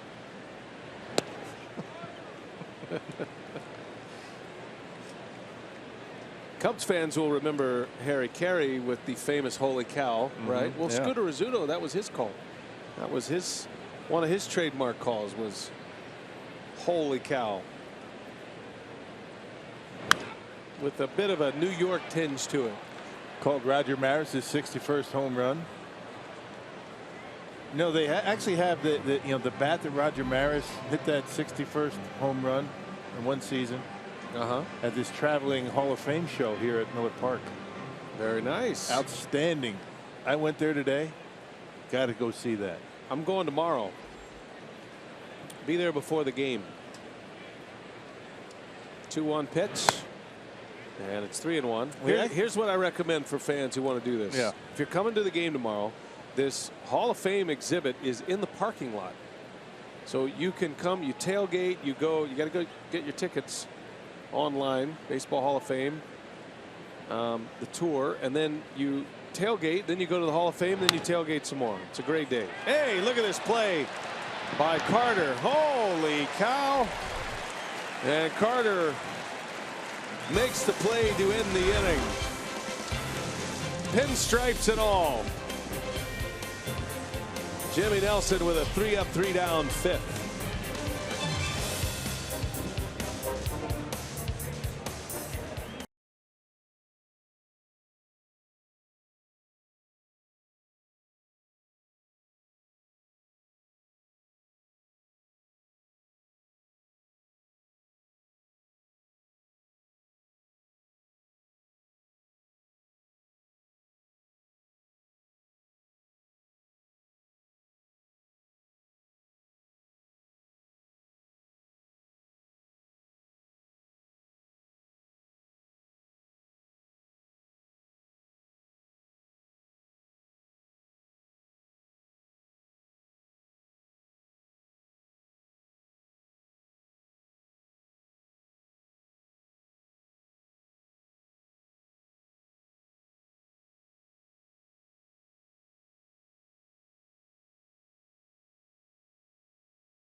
trail 4-1. The community opportunity for you. Hitting for the Cycle, the Brewers Community Foundation's benefit bike ride for novice and experienced bikers alike, returns to Miller Park coming up on August 13th. It includes 4 routes for riders to choose from.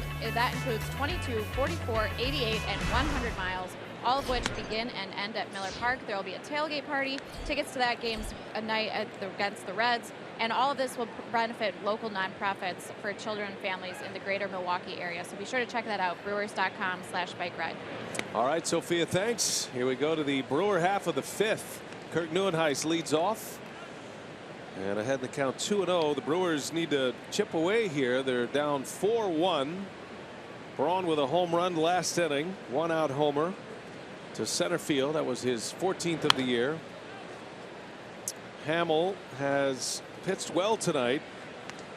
Gave up a walk in the 3rd. The Brewers had 2 on in that inning, and then VR, who walked, got picked off to end the inning. Hamill started this game retiring the first 6 he faced.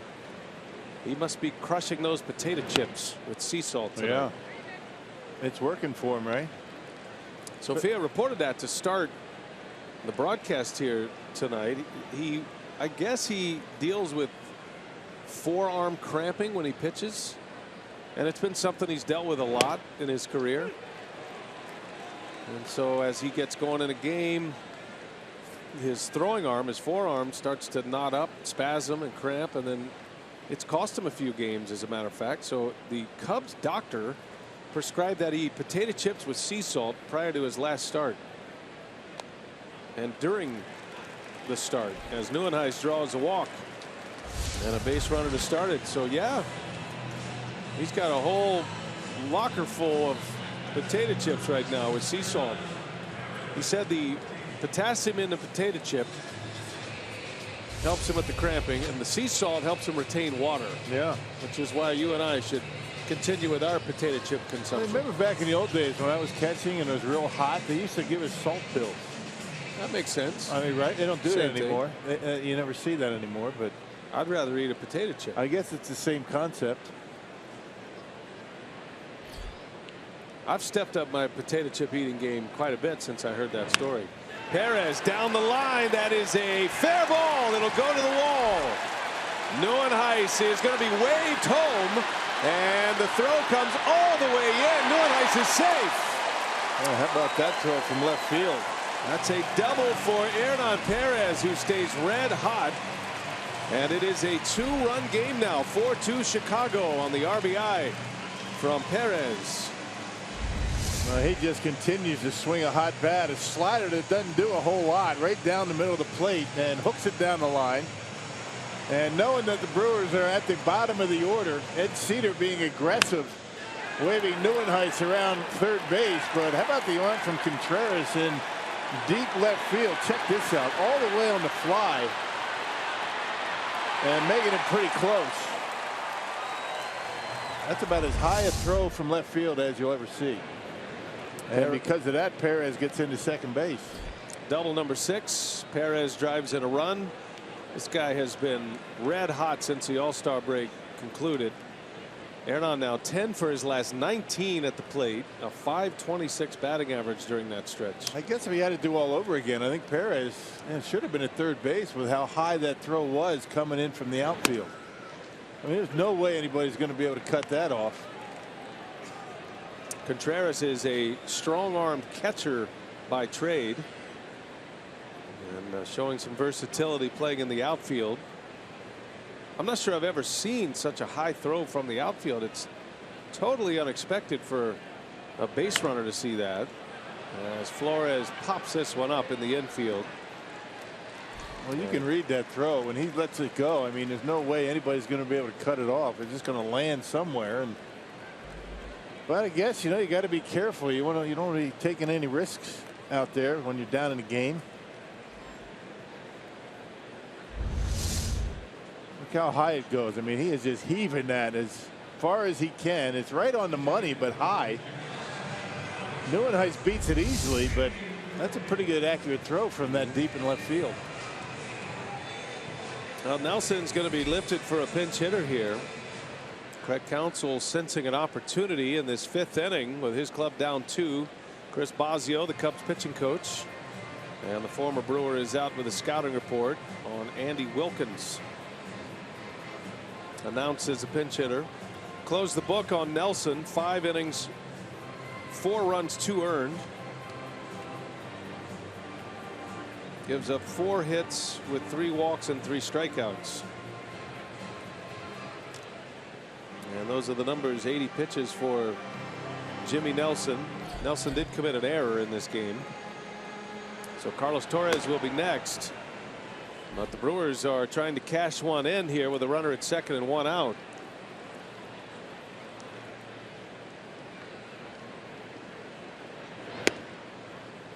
Wilkins still looking for his first hit as a Brewer. He is 0 for 7. They have all been pinch hit at bats. Tough duty. And I'm sure he is dealing with a sense of urgency right now, trying to stay in the big leagues. Yeah, but trying to stay as patient as he can. He's got the count in his favor now. Yeah, 5 innings for Jimmy, only 80 pitches. As you mentioned, Craig Counsell figuring you don't get a lot of opportunities against this starting rotation with the Cubs. Taking a shot right here.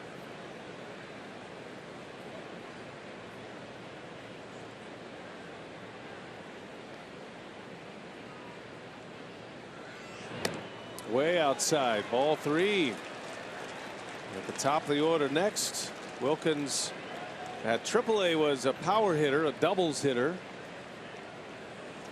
Counsell wanted the bat, wanted the left-handed power bat. He's a first baseman / corner outfielder, Wilkins, but we haven't seen him defensively yet. Big spot for him. Let's see if he's got the green light. 3-0 with 1 out. He takes one right down the heart.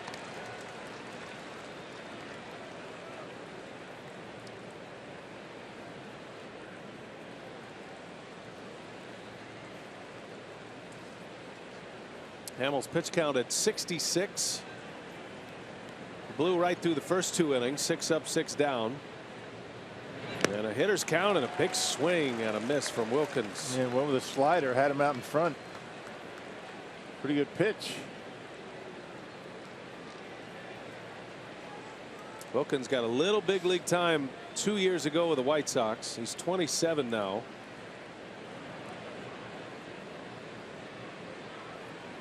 And a full count. And he slaps one to third. Bryant is there. And across the diamond he goes for out number 2. Perez has to stay put. And Hamill comes back from down 3-0 in the count.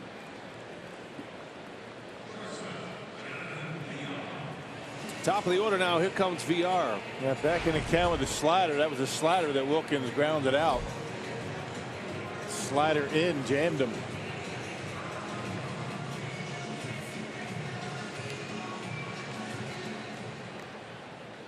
Hamill giving up the home run to Braun last inning. Run is in here. Neuenhuis walked to start the inning, and then Perez doubled. 4-2 Cubs. VR a little late, fouls it away. It's one of the better fastballs that Hamill has thrown tonight. 92 miles an hour.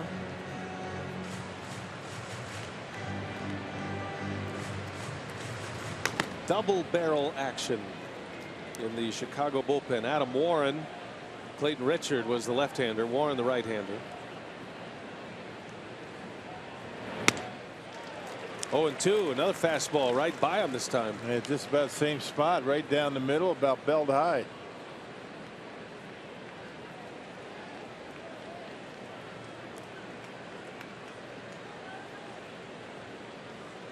VR had a 2-strike home run with 2 outs in Pittsburgh the other day.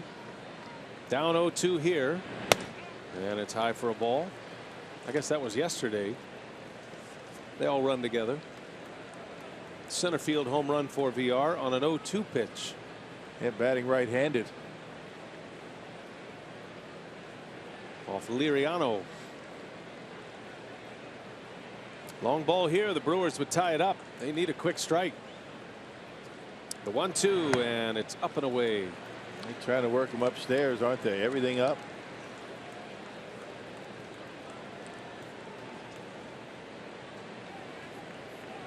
VR has played in more games this year than at any other point in his career.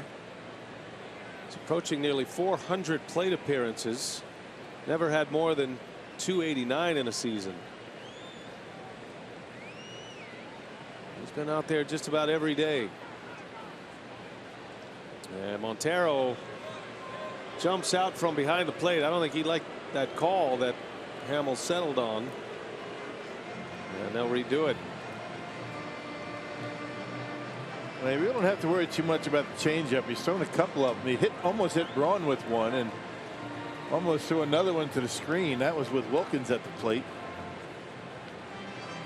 These are the spots where he likes to throw the slider. Although you can see the way Hamill and Montero are working VR up in the strike zone.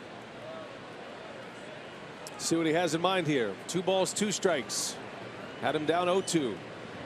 And VR takes a called strike 3. Caught him guessing. Got him with a fastball.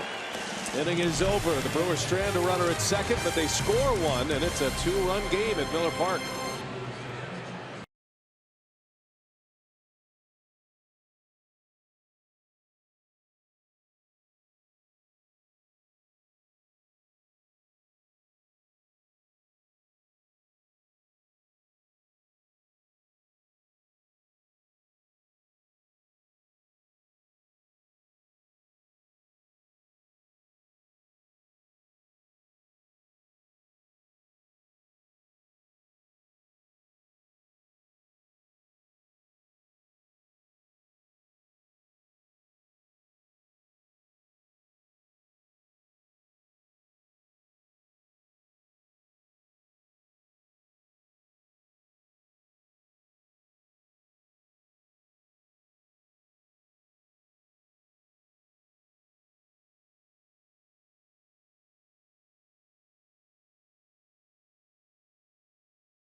Ever, the Baseball Hall of Fame is on tour, featuring an IMAX History of Baseball movie, plus an entire virtual reality gallery that puts you in the game. It's at Miller Park. It's now through July 31st. Your tickets are available at HallOfFameTour.com. Great exhibit. Joe DiMaggio jersey. You see, you can get your own customized Hall of Fame plaque. And it's right outside the doors here at Miller Park. It is 4-2 Chicago. Cubs got a run in the first, 3 in the second. And Nelson was lifted for a pinch hitter, so it'll be Carlos Torres now. Yeah, bottom 3 in the batting order, so Torres on for the 41st time. Got a .315 earned run average. Not a hard thrower. We can see more strikeouts than innings pitched for Carlos. And a .225 opponent batting average. The Brewers have found themselves right back into this one, scoring runs in each of the last 2 innings. Addison Russell on the first pitch, deep into left center field, and Neuenhuis will watch it bounce off the base of the wall. Russell on his way to third, and he's in there with a leadoff triple.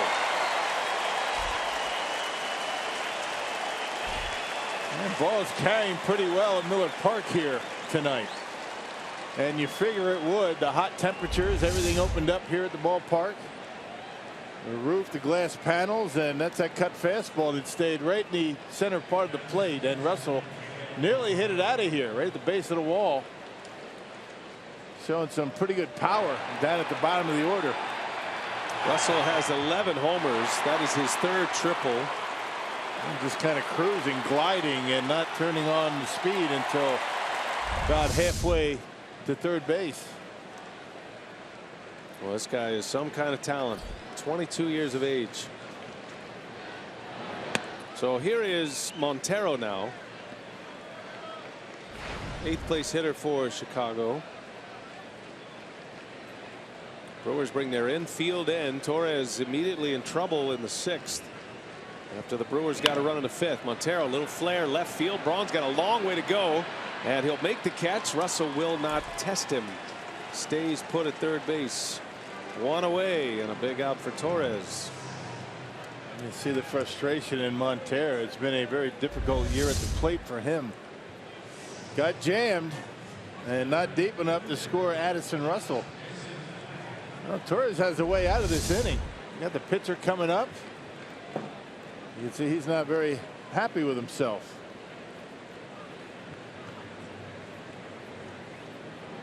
And with a potential squeeze bunt looming, Jonathan Lucroy calls a team meeting at the mound. Yeah, because he handles the bat pretty well. I mean, guy hitting him over 250. He's already got a sacrifice bunt tonight. Or actually, it was a sacrifice, but it ended up being a base hit. I was back in the 2nd inning. Play that was mishandled by Nelson and Perez. Infielders all creeping in on Hamill, and he swings and misses. I always wonder what goes to an infielder's mind who is in like the Brewers are when a batter swings like that. Now, mind you, it's the pitcher, but a swing is a swing. No, not as frightening with the pitcher up.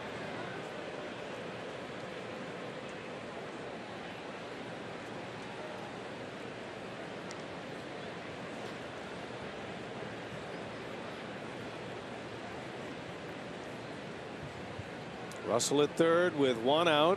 Shows bunt, gets it down. Russell's coming home, and Torres tags him out. Wow, what a play by Carlos Torres. Yeah, there's no way he would have been able to flip that ball to Lucroy, and that's a heck of a athletic play by the Brewers pitcher. He took it himself. Well done. That's thinking on your feet. Charging hard. Very athletic play by the Brewer pitcher, and they get the out at the plate. 1 unassisted it goes. And this is really the only play he had. He gets him easily. If he flips that ball to Lucroy, it's going to be a very difficult play. And he's out by a couple of feet. Well done. That's a great play by the Brewer pitcher. You'll see that highlight all over tonight. Well, now chance to get out of this inning. Hamill reaches first on the bunt, but 2 men are out now. Top of the order, Dexter Fowler. He's been a nuisance tonight for the Brewers. Yeah, too many things could have gone wrong if he tried to flip it. Number one, is he able to get it out of his glove and flip it accurately to Lucroy as fast as he was going? And is Lucroy able to catch it that close to him and then make the tag? So really the only option for Torres, and he was able to get the out.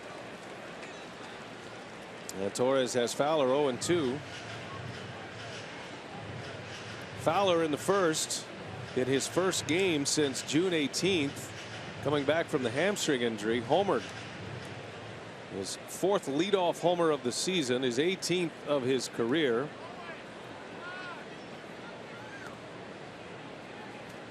No balls, 2 strikes. 1-2 it goes. Good block back there by Lucroy.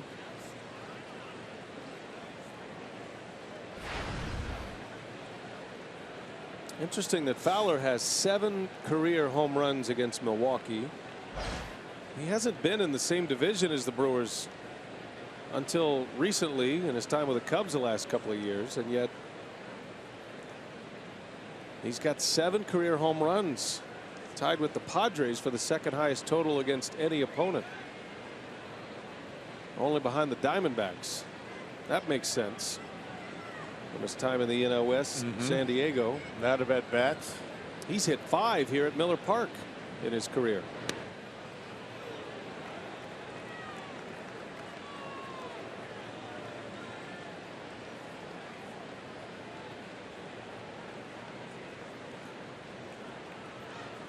Fowler went to the All-Star game in San Diego, didn't participate, wasn't on the team named as a starter, but was on the disabled list.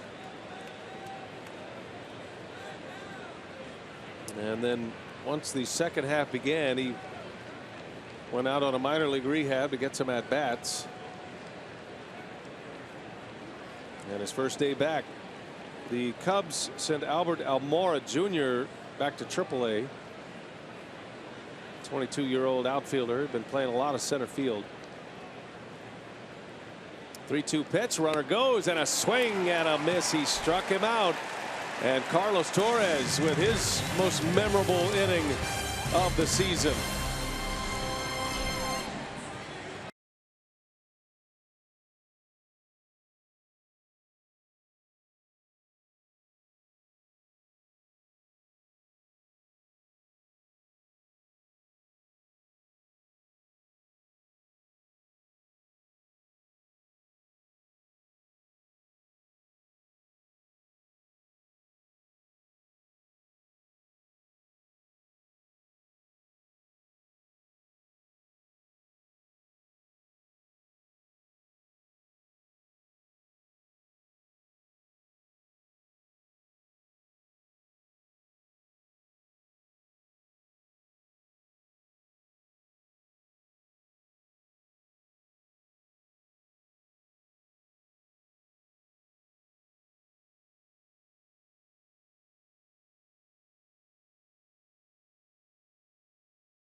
Sixth at Miller Park, and earlier tonight we were telling you about the We Are Baseball Hall of Fame tour that opened up just this past week and will continue here just outside of Miller Park until July 31st. And so before today's game, Craig Kashan, Davey Nelson, Rock and I had the chance to go out and check out the exhibit, and Rock's already on the Brewers Wall of Honor, but we had to go one better and take advantage of creating our own Hall of Fame plaque. So this is what Rock's read.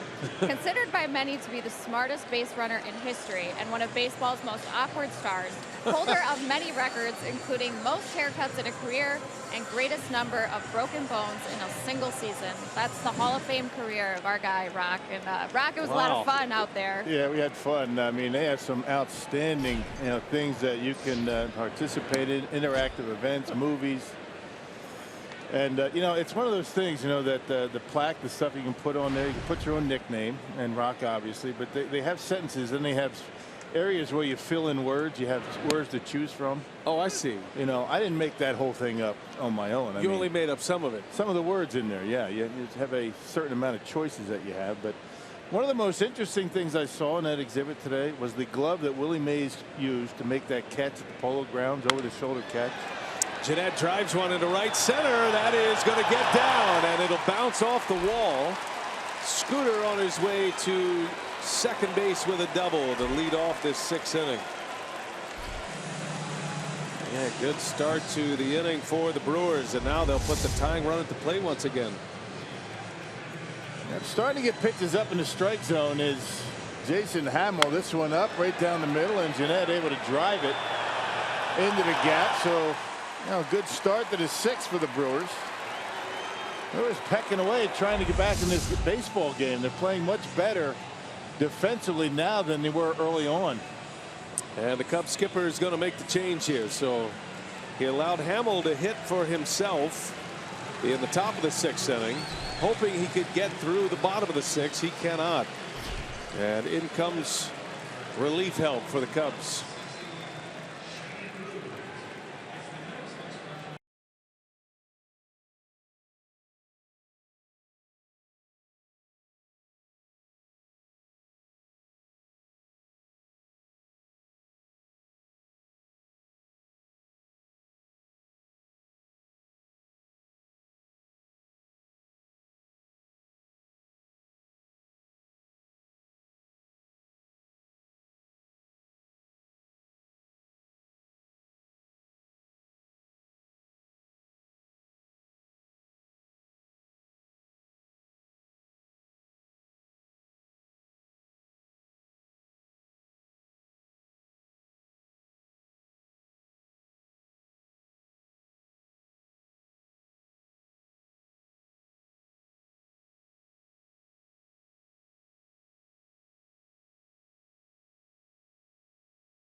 Milwaukee, Wisconsin is brought to you by Miller Lite, the original light Pilsner.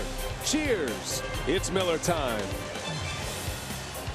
Roof is open on a hot, humid night in Milwaukee, and the Brewers are threatening. They're down 2. Got a lead runner on a double from GENNETT, and a pitching change for Joe Maddon.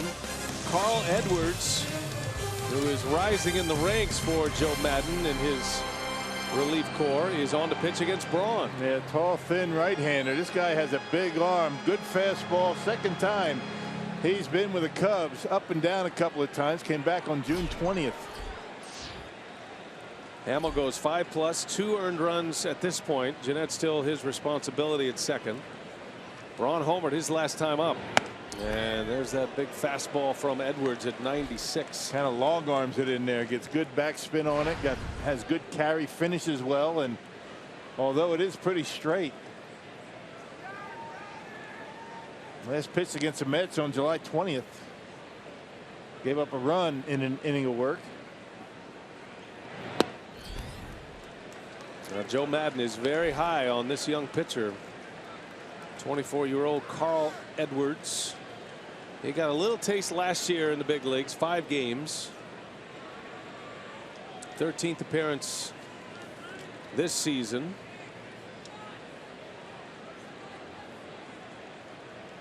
He was involved in the Matt Garza deal to get to Chicago. Garza traded from the Cubs to the Rangers back in 2013. Rangers needed help in their starting pitching rotation. He's 6'3", 170. Long, lanky. 2 balls and a strike on Braun. Ground ball to short. Russell will gobble it up, and he'll make the play to first. GENNETT does advance. First out of the inning. Yeah, those are the ones you want to take advantage of. Those straight fastballs that are below the waist, below the belt. And he gets that pitch up in the zone. He's got a little giddy up on it. Difficult to center on.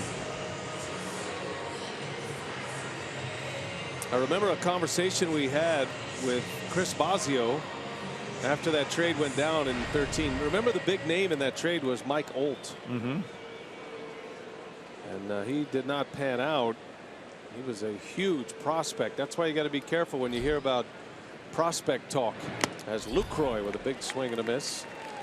Prospects are just that. They haven't performed yet at the major leagues, and Olt was thought to be a can't miss guy.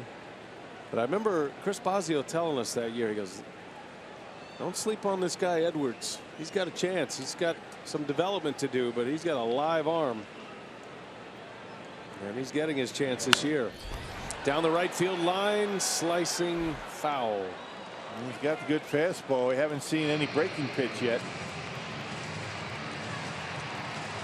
Looks like a guy that could very easily come up with a big overhand curveball. So it's pretty much straight over the top. That's what makes that fastball so straight.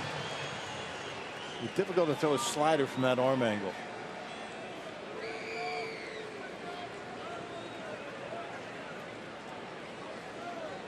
Brewers have a runner at third, 1 out. Got to cash him in here. Down 2. Lucroy waves and misses. Down he goes on strikes. Yeah, breaking pitch got him in the dirt. That is a good pitch. First breaking ball he's thrown in this inning. There it is right there. Actually, that is a curveball. You see the way he spins it out of the hand and gets Lucroy to chase. That's a big out, to say the least. Man at third, less than 2.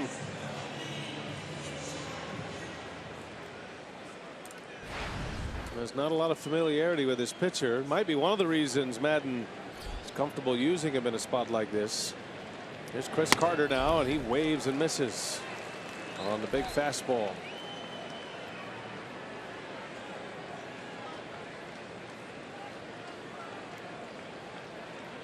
Edwards was at AAA Iowa to start the year. Not great numbers. I mean, okay, he had a 4.26 ERA. High strikeout numbers, though. At AAA this season, he averaged per 9 innings 12.4 strikeouts per 9. But high walks, 6 walks per 9. And the Cubs took a flyer thinking he might be better off in the big leagues. His stuff might play better in the big leagues, and so far they've been right. That's a fastball right by Chris Carter. So Edwards gets Braun, Lucroy, and Carter to end the inning.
Now to check out our T-Mobile greater coverage of baseball, getting you up to date what's going on around the league. And second baseman for the Red Sox, Dustin Pedroia, last night against the Twins went 5 for 5, 2 doubles, scoring 3 runs, as the Red Sox are now surging, having won 11 of their last 13. Steven Strasburg yesterday gave up 6 runs in 6 innings. That is notable because that was his first loss of the season. His record now 13-1. He had not lost since September of last year. And for the St. Louis Cardinals, shortstop Aledmys Diaz last night, 2 for 5, a walk-off hit in the 9th. The Cardinals are now just 6.5 back of the Cubs. That's the closest they've been since May. All right, Sophia, thanks. Aledmys Diaz, another of the young all-star shortstops, and a great crop of young shortstops in the big leagues this season. Chris Bryant will lead off. It'll be Bryant, Rizzo, and Zobrist. I think it's a good young crop of players, period, in the big leagues these days. That's a good point. You look at that average age of the All-Star team this year, just a little over 29 years old. And Big Papi kind of throws that average off kilter. That's right.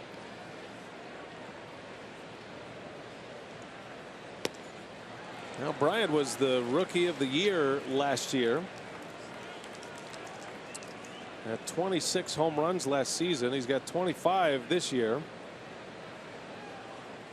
National League leader in that category.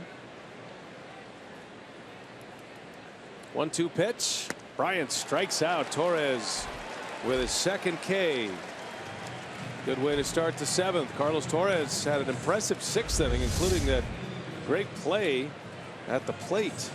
Cut fastball and had Bryant just a little bit out in front. Watch the front shoulder pull off just a bit. Not able to get to that pitch away. Well located right on the corner.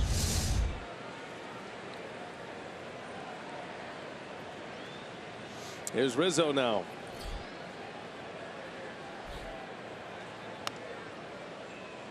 Rizzo drove in a run in the 2nd. Leads the NL in RBIs. He's one ahead of Arenado of the Rockies now. He's also the NL leader in OPS.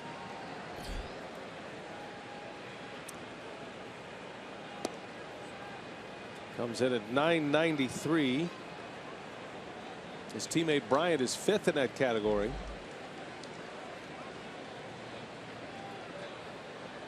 Rizzo is 0 for 2, couple of strikeouts to go along with a sac fly. Shift is on, and Rizzo Takes a ball down and in. The shift changed when it got to a 1-1 count. It's really complicated these days, isn't it? So do we call the at bat a shifted at bat or not? I don't know. That doesn't start that way. Little tapper. Torres is over. And a flip to Carter for out number 2. I guess if you shift at any point in the at bat, I think it's counted as a shift. What do you think? Are you with me? I think shift happens all the time. In any scenario. I think the Cubs, is watching them this year, they're shifting less than Joe Madden teams did when he managed the Rays. Fewer shifts. ZOBRIST out to center field, and in his tracks, Kurt Neuenhuis will make the play. And that's 2 terrific innings by Carlos Torres. 4-2, Brewers within a pair. Stretch time at Miller Park.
Miller Park, the Brewers down by a pair, and in case you missed it, for today only, the Brewers are covering the cost of all ticket transaction fees as part of their No Fee Friday promotion. To purchase tickets to any remaining home games this season without paying ticket fees, visit Brewers.com before midnight tonight.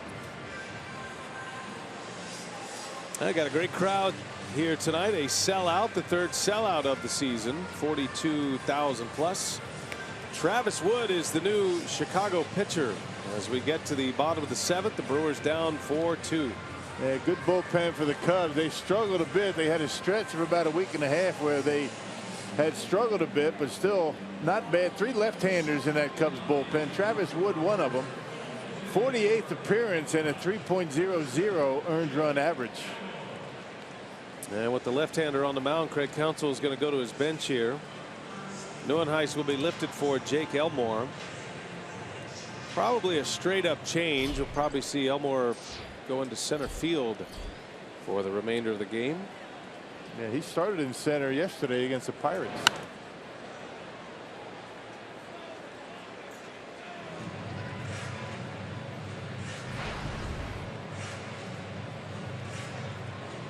Elmore with 2 hits as a Brewer.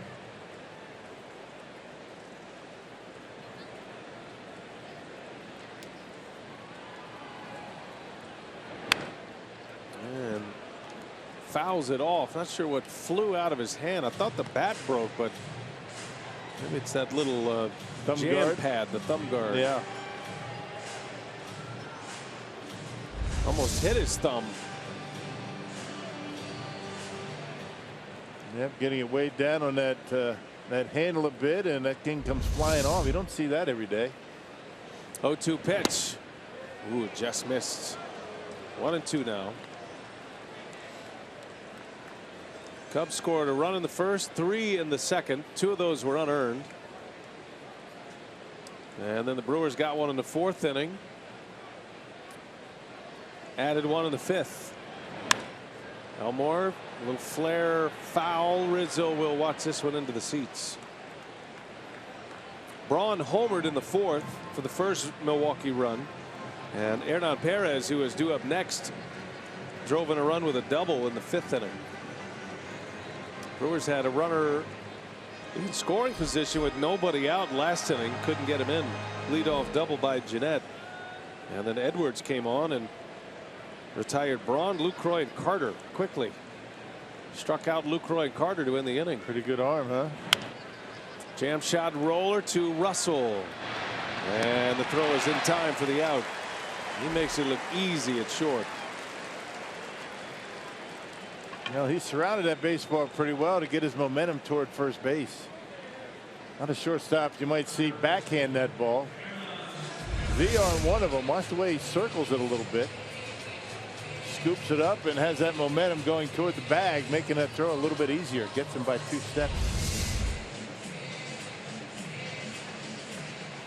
One away. Here is Hernan Perez.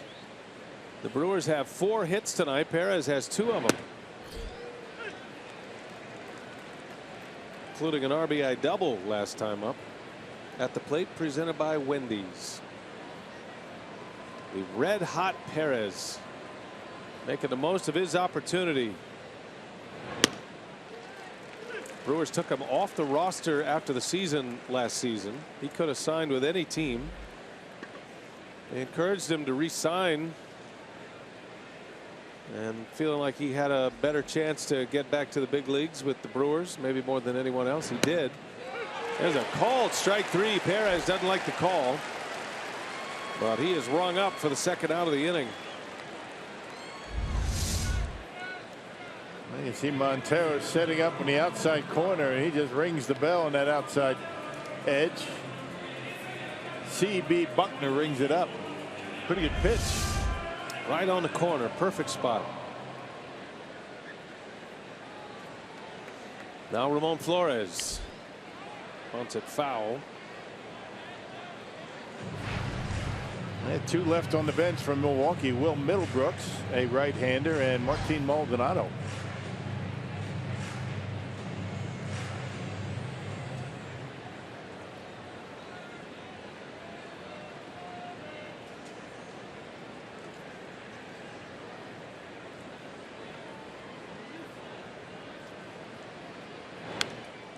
Oh, and 2 the count.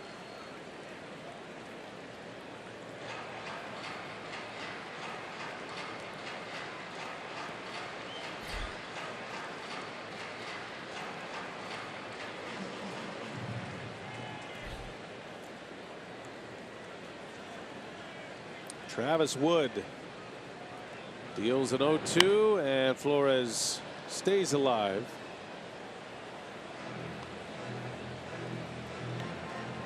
Wood was bouncing around as a starter and then a reliever. Started with the Reds. He's found a home here in Chicago. Pitching in the 7th tonight in a 4-2 Cubs lead. If Flores could reach, Will Middlebrooks would be next. Council's already sent him out on deck. He'd hit for the pitcher spot. 1-2, and a little tapper. Montero jumps on it, and a bad throw down the line. Flores on his way to second. Boy, that opens up the inning in a big way. Montero is not throwing the ball well, as Rock mentioned earlier, and that spin and throw was not even close. That'll be a 2-base error, E2. Well, he didn't have to be that quick. I mean, he could have taken his time a little bit. Check it out. Look where Flores is. Not sure why he feels as though he has to be that quick. He spins around, not even close to Rizzo. And just a mistake made by rushing too much. He didn't have to. But the Brewers get a break. They got a man in scoring position. And that's going to be the end of the night for Travis Wood. Middlebrooks was announced as the pinch hitter, and Joe Maddon will take the ball from his lefty. Another pitching change. 4-2. The Brewers bring the tying run up.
By Montero has opened the door for the Brewers and forced Joe Maddon back into his bullpen here. 2 outs and a runner at second for Will Middlebrooks, and here is Justin Grimm. Yeah, big earned run average. A 42nd appearance for Grimm. It's been a week for him. July 15th against the Rangers, a scoreless inning. At 517 earned run average, and he's got more strikeouts than innings pitched. Got a good fastball, has some sink to it. Grimm was involved in that trade for Matt Garza as well. There were 4 players the Cubs received in the Garza deal 2 years ago. We've seen 2 of them here tonight, Edwards and now Grimm. Middlebrooks at the plate and ahead 1-0.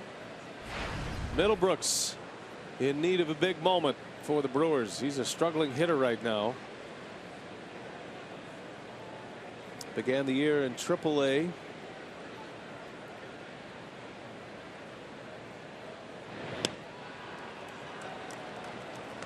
Two and 0 to count.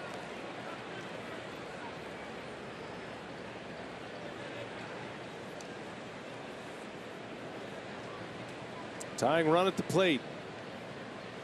Brewers committing 2 early errors in this game and another misplay. That's not an error, but led to a big inning, a 3-run second.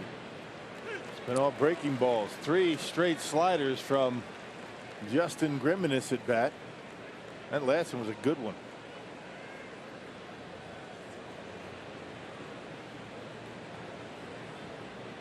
Grimm has emerged as a valuable late game weapon for Joe Maddon.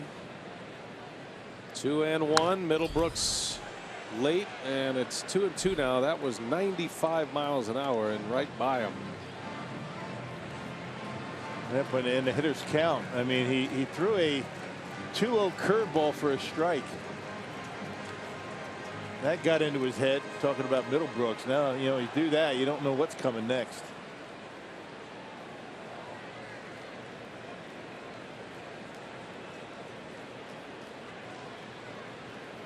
Flores takes his lead at second. The 2-2. Middlebrooks is down on strikes.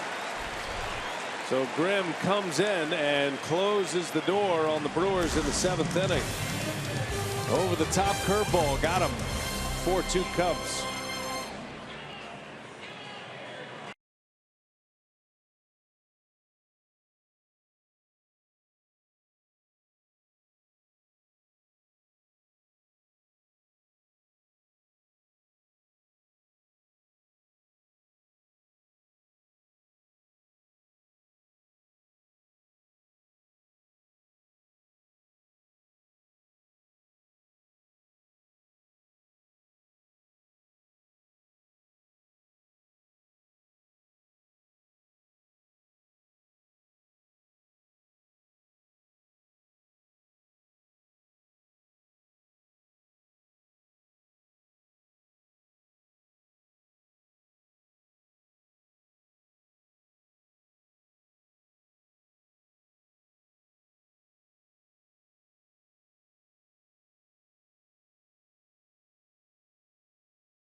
A tough time making an impact in a game like this, but Carlos Torres noteworthy tonight. A couple of great plays. Yeah, first batter that he faced a triple, and he's left him. The Cubs didn't score in that inning in a 3-up, 3-down 7th. And he has really been a nice asset to this Brewers bullpen. They picked him up literally right before the season started in April, and has put together a number of very good appearances this year. Went 1, 2, 3 in the 7th with Bryant, Rizzo, and ZOBRIST retired in order. And Torres is out. Elmore will stay in. Perez goes to right field. That's going to move Flores to center field. And the new pitcher is going to be Corey Knebel. Another guy that went down and made the most of his opportunities down in AAA. He got his act together very quickly, and you know the numbers that you see right there, that 568 earned run average, largely because of the work that he did right coming off the disabled list. But after he got sent down, he's been pretty good. Brewers were down 4-0 after the first 2 innings. Got a run in the 4th, a run in the 5th. It's 4-2, 8th inning. Cubs have Contreras leading off. Contreras, Hayward, Russell due up.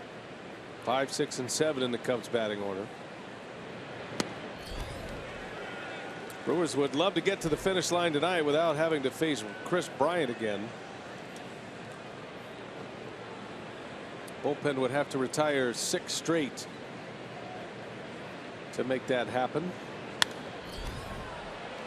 But the bullpen, specifically Carlos Torres, has allowed the Brewers to come back in this one.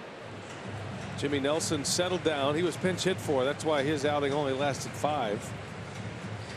But he did settle down. He put up 3 zeros after the Cubs scored 4 in the first 2 innings. That's been a common theme in that Brewers bullpen this year. Same thing happened last night. Matt Garza gave up 5 runs. Bullpen came in, gave up nothing.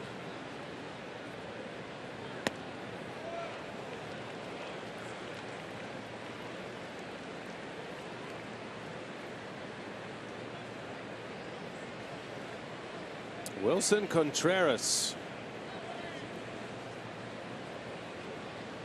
left fielder tonight. Might see him behind the plate tomorrow. And he missed. Knebel trying to get that breaking ball in there. Walks him. Lead walk in the 8th inning. Hey, Fox Run Lanes is tonight's time of the game winner. They're from Waukesha. They call the Brewers by 8 o'clock tomorrow morning. They get 40 tickets to a Friday night game in the Miller Lite beer pen. This offer courtesy of the Tavern League of Wisconsin and Miller Lite. Sellout crowd at Miller Park tonight. 4-2 Cubs lead with the man on now for Hayward.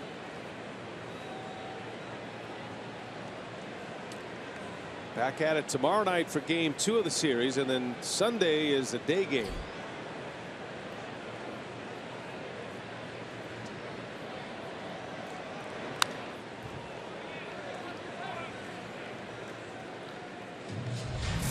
Our Miller Lite what's on tap. John Lackey tomorrow for the Cubs against Zach Davies, coming off a great start.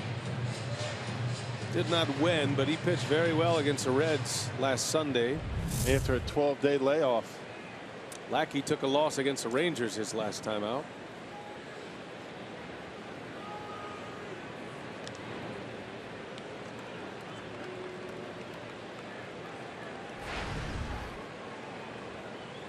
Cubs had an off day yesterday. They traveled into Milwaukee this morning. Brewers played in Pittsburgh last night. And an early morning arrival, 1 a.m. arrival into Milwaukee.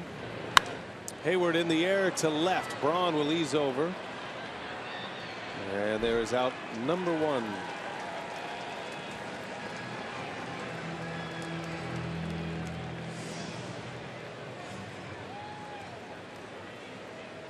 So 1 away. Here comes Addison Russell now.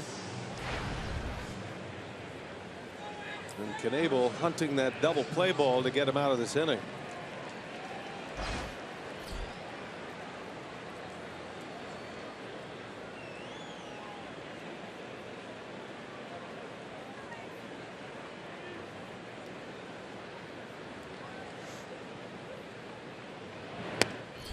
Addison Russell tripled his last time up, a leadoff triple, and could not score. That was that play we showed you with Torres on the bunt by Hamill, fielding the bunt and then applying the tag. Runner goes, and a swing and a grounder foul.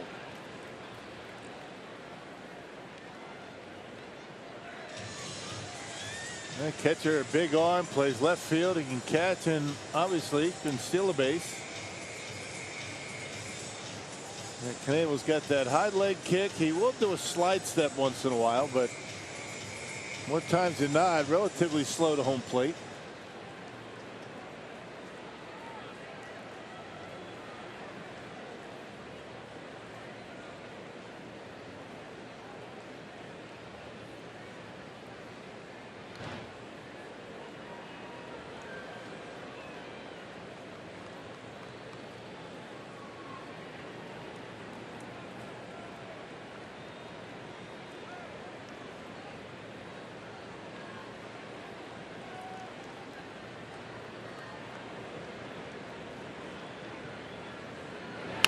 On the ground, that's fair. What a play by Elmore. He can't get the grip. It'll be an infield hit, but he saved that one from maybe going down into the corner. Unlikely he was going to throw out Russell anyway, even if he fields it cleanly. Yeah, Russell runs too well. You're right. A little breaking ball, and Russell out in front is a one-hander. Just inside the third baseline. That ball gets by him at second and third. Instead, first and second with one out. Double play opportunity still there. Miguel Montero coming up. Looking ahead to the Brewer eighth. Top of the order is due up. Villar, Gennett, Braun.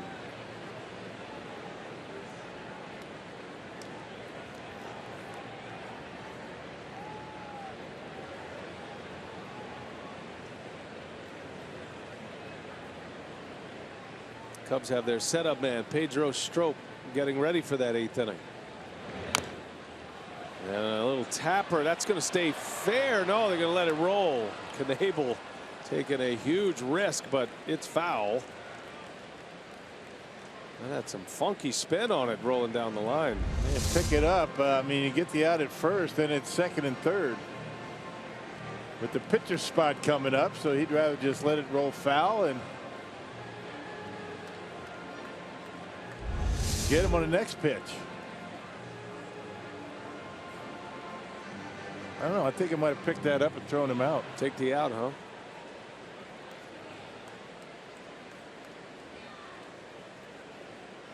Well, Montero had a down year at the plate, but he certainly has some pop in his bat. Brewers are thinking two in this spot. And Knebel misses again with the curveball. That has not been a good pitch for him so far tonight. He's missed high with it a lot. That's usually his bread and butter. Man, that was the pitch that Russell was able to, one hand down the third baseline, left it upstairs. One ball, one strike, 2 on for the Cubs. 1 out. 2-1.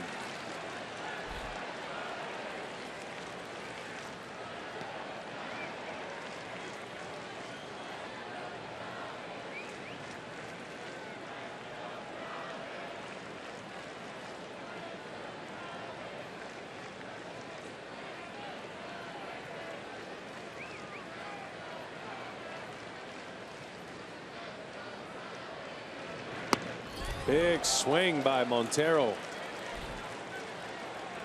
2-2 the count. Knebel trying to hold serve here. Get the Brewers to the plate, only down 2. Cubs scored the first 4 runs. The Brewers have scored the last 2. It's turned into a tight game here at Miller Park. 2-2 on the way, and a fly ball foul. That'll slice in the seats.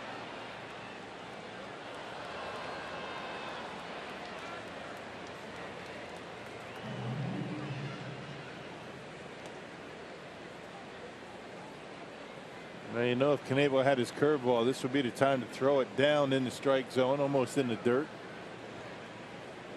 But he's leaving that pitch upstairs, and you know, these Cubs hitters know it.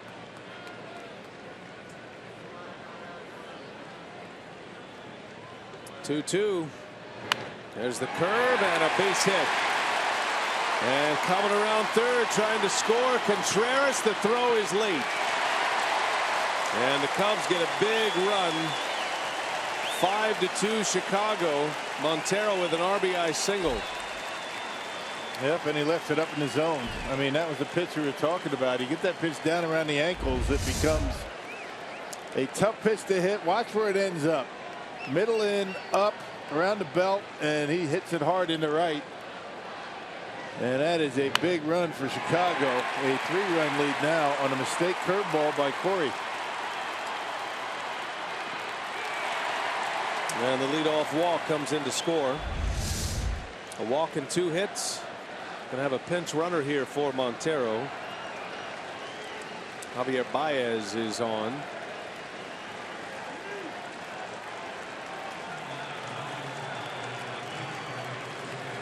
First and third with 1 out. Cubs up 3 now.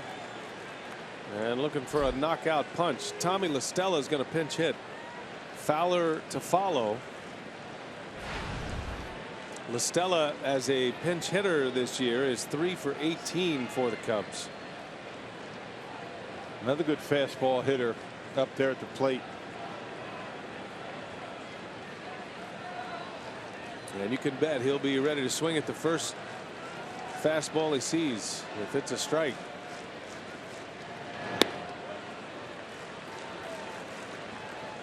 Runner at first. Baez is a base stealer. Cubs don't run a whole lot, but when they go, they're successful. Baez has 8 steals. He's only been caught once. See if he's on the move. Double play would get Knebel out of the inning.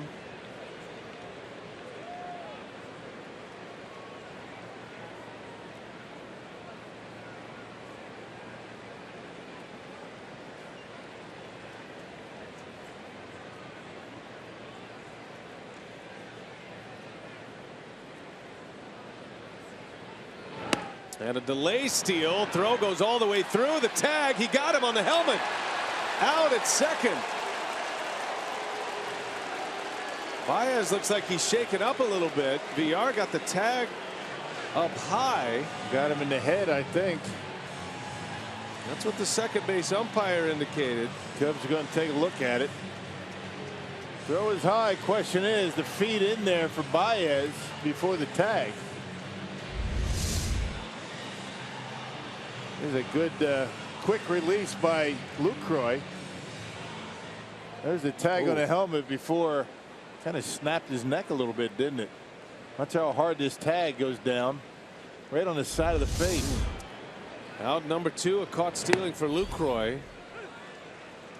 Baez went for the delay steal there. That was a nice adjustment on the fly by VR. That glove came crashing down on the side of the helmet of Baez. 2-1 pitch. La Stella. Foul pop. That's going to end up in the seats. 2-2 now. Another look at the tag. Man, watch the side of the head. There was something on it. I mean, just really came down hard. He had to. To get the out. Second runner that Lucroy has caught tonight.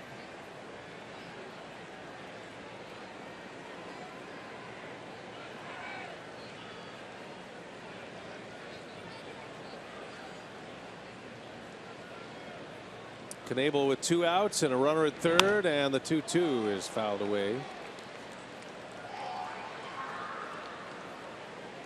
You know, when you see a delay steal right there, your first instinct, isn't it that maybe he's going to try to get in a rundown? They're going to try to steal a run here.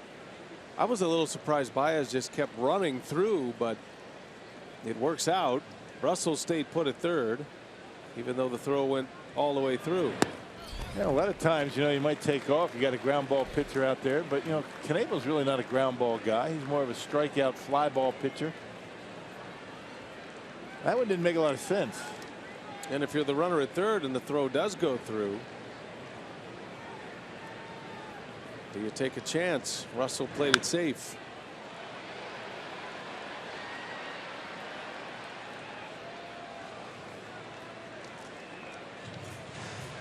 Well, if you know he's going to be stealing, you might be able to prepare yourself if you're at third base and maybe get a good jump and read the throw. You might go, but Baez might have just done that on his own. That's the one that makes sense. Full count. La Stella hanging tough. Knebel trying to get through this inning, and he got him. Chased one. Knebel with a strikeout to end the inning, but the Cubs score. Montero with an RBI single, and it's a 3-run Cubs lead now.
Craig and Davey back on the set with you, getting ready for Brewers Live postgame. And the Brewers have that top of the order coming up.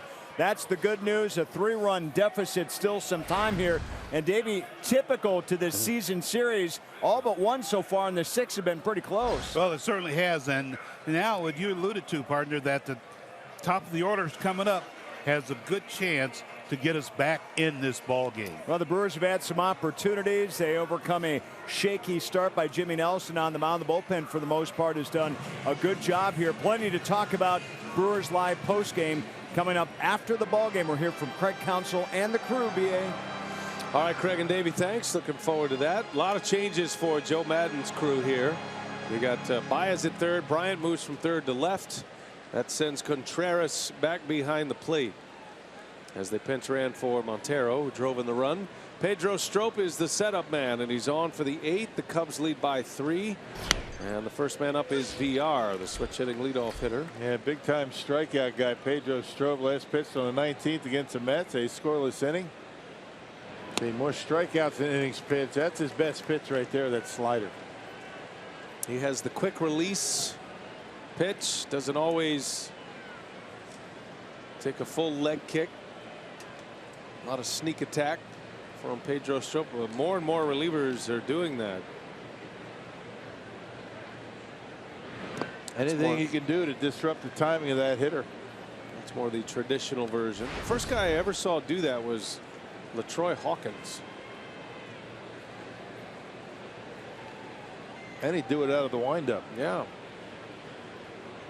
Quicken up that delivery just to get that hitter panicking a little bit.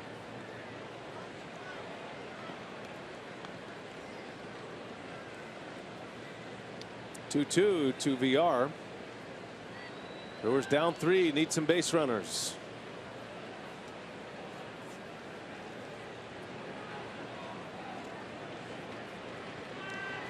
And he missed. Full count.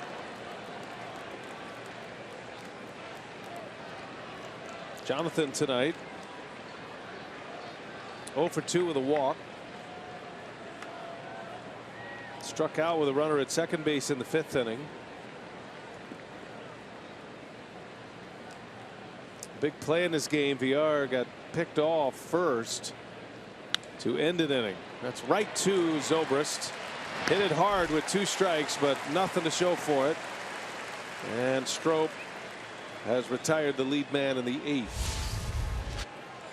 Now the Powerball home run leaderboard. Scooter Gennett is on the list. He's part of the 2 others, not pictured, but he has 8. Chris Carter still leads the crew coming into play tonight with 22 home runs for the season. He's among the National League leaders in that category. You like to get him at the plate with men on base. Yeah, how about 3? 3 on base. Gennett has a double tonight. Had a leadoff double for the Brewers in the 6th.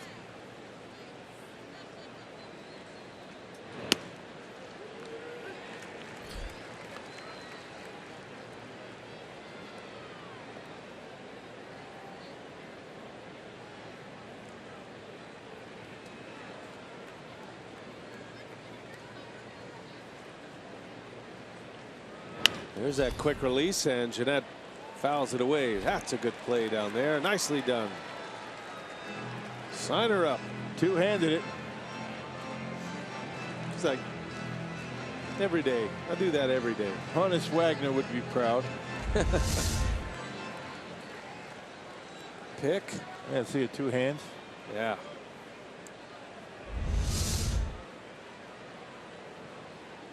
Routine. He had a Honus Wagner bat at that exhibit. Oh, really? It's one of those bottle bats, you know, not much of a difference between the handle and the barrel. Those were made out of hickory, weren't they? Yeah, solid. Yep. I had a good time in there today. Did they let you swing it? No.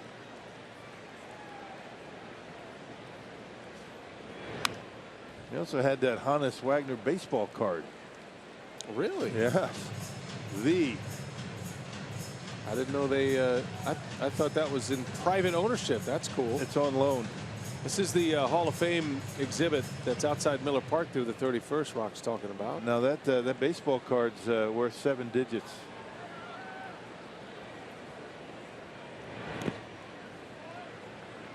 Any security around there or anything? Oh yeah. Oh, okay. Yep.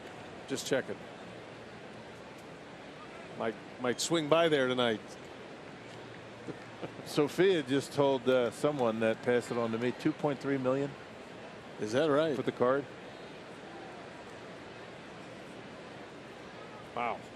2-2. Gennett on the ground to Rizzo. 2 outs. This is the card Rock's talking about. The Honus Wagner card. They actually package those in cigarettes. Yeah, cigarettes, tobacco. Way back when. Yeah, that's something else. Very small card, but worth a lot.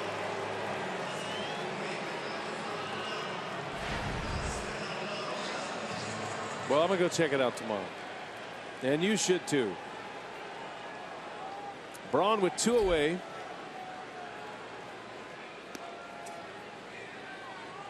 Ryan hit a long home run to center field in the 4th. First Brewer run.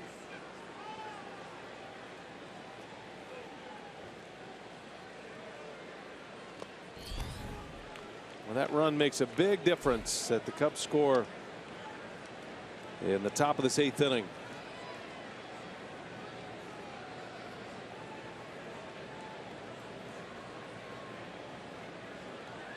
Montero with a single and an RBI. And the bottom of the order doing it. Bottom of the order has been pretty good for Chicago today.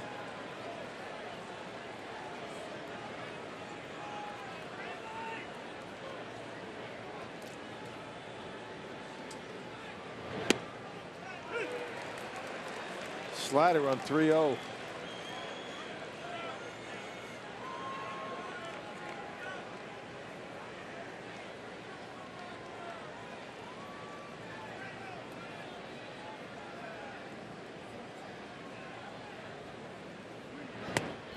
And that misses, so Braun is aboard. And the door cracks a little bit for Milwaukee as Braun reaches with 2 away. And here comes Lucroy.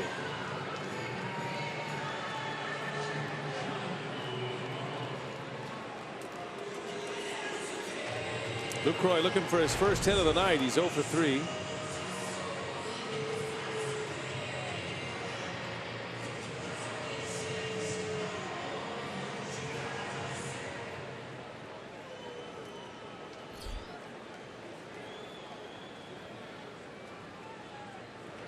And Lucroy, right field, backing up on it is Hayward, and he's got room. That will end the inning. 5-2 Cubs. Stroke puts up a 0 in the 8th.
Baseball tonight on Fox Sports Wisconsin is presented by Potawatomi Hotel and Casino. And we go to the 9th inning. Cubs are coming up. They lead by 3. 5-2 Chicago. Here's Blaine Boyer now. He'll try to get the Brewers at bat, down 3, and give him a chance in the bottom of the 9th inning. Yeah, earned run average under 4 for Boyer and 37 appearances now. Not much of a strikeout guy, but keeps the ball down. Only has allowed 2 home runs so far this season. And last pitch, well, he pitched last night against the Pirates and threw a 3-up, 3-down inning. Actually, it was a scoreless inning with a couple of hits. Yeah, Boyer got a big double play in that inning last night.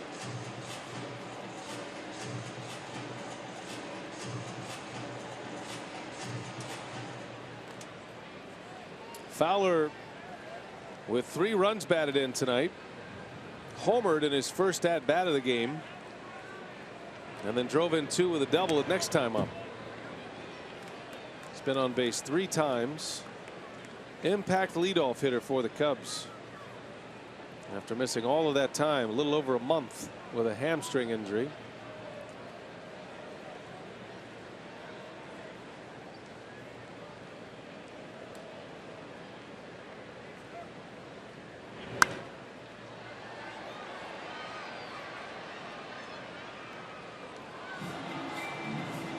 This series will resume tomorrow. The Brewers and the Cubs for game 2 of this set tomorrow night, starting an hour earlier tomorrow night than we did tonight.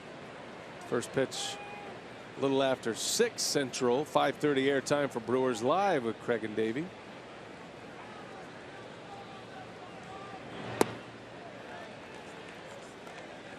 Sunday is a day game. 1:10 start, 12:30 airtime Sunday afternoon. Then the Brewers will welcome in the Diamondbacks. 4 with Arizona, then 3 with the Pirates. 10-game homestand for the Crew. Hard hit, ground ball through, base hit. Boy, what a return for Dexter Fowler. 3 hits and a walk. A triple away from the cycle tonight. They got a fastball out over the plate. Yeah, up in the strike zone, and Fowler didn't try and pull it. Yeah, rolling it into center field. They had GENNETT shaded toward the hole. Yeah, not pretty good speed. You wonder if he's going to be running. Just coming off that disabled list with a hamstring problem. And here is Chris Bryant now. He's been on 3 times. 1 hit, had a double in the 4th. Double down the left field line. And he's another reason why you wouldn't want to run. And the guy on deck. Cubs have power up and down their lineup. Makes sense why they don't chance it very often.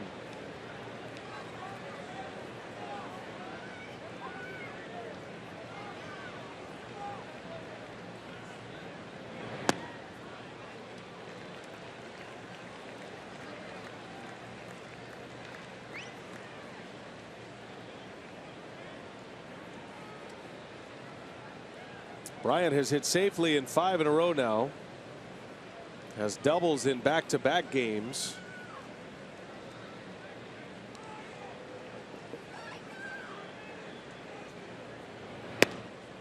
Good pitch right at the knees. And he got a stare down from Bryant, but that's right there on the black. It's one of those pitches, someone's going to be mad, either the pitcher or the batter, depending on how it's called. Pitchers should be rewarded with pitches like that, though. It's tough to pitch on the corners in this game. Hitters are too good, too much scouting. Guys just pouring through video. Aren't any secrets at the big league level. That's why you got to make adjustments. What are you doing lately? How are you swinging the bat? What are your best pitches in your last maybe 3-4 times out? They don't look a whole lot at the seasoned body of work. It's, you know, what have you done last week?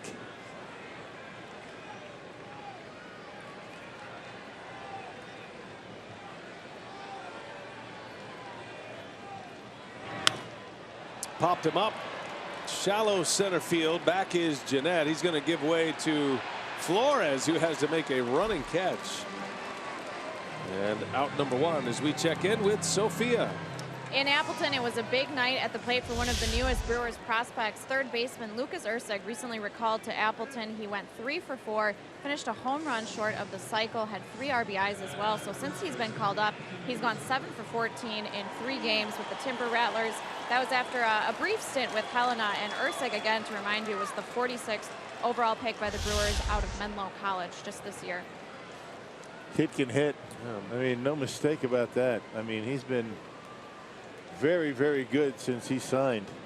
Good for him. That's a way to make an impact in an organization. Not often you get promoted that quickly. I mean, 23 games, or 26 games, 23 RBIs. Ground ball. GENNETT is over. Chance to turn it. VR gets it. Throw to first in time. With the shift on, it looked awkward, but it goes as a double play.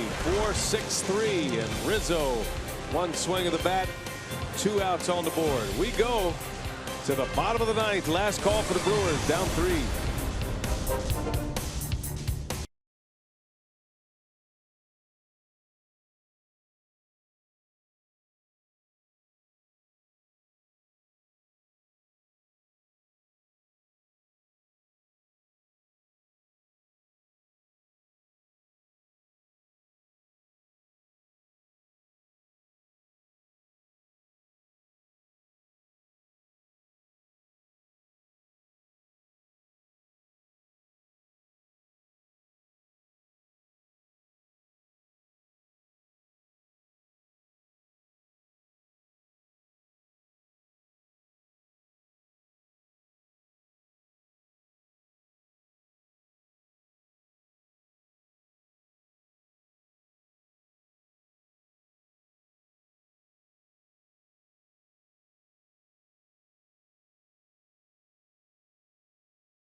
go to the bottom of the 9th inning. It is 5-2 Cubs. And a sellout crowd at Miller Park. Let's get you caught up. Our game summary. The Cubs jumping out of the gate with a run early. Dexter Fowler returning from the DL. A leadoff home run, his 4th of the year. And then Fowler again driving in 2 in the 4th inning. Cubs scored 3 in that 2nd inning. Ryan Braun with a home run in the 4th. First run for Milwaukee. And then Hernan Perez had an RBI double. That was in the 5th inning. That made it 4-2. And then Montero with a big one. That came in the 8th. RBI single off Knebel to push it to a 5-2 Cubs lead. And that's where we sit as we go to the bottom of the 9th. Chris Carter will lead off. And the Cubs closer, he is on the mound, Hector Rondon. Yeah, look at the walks to strikeouts. I mean, that's amazing. 11 strikeouts for every walk. 44 strikeouts, 4 walks, and 35 innings of work for Rondon. 16 out of 20 in a save situation here tonight. Last save came against the Mets. Cubs took 2 out of 3 from the Mets prior to this series. And the Brewers looking for base runners. Chris Carter will lead the way. He's 0 for 3.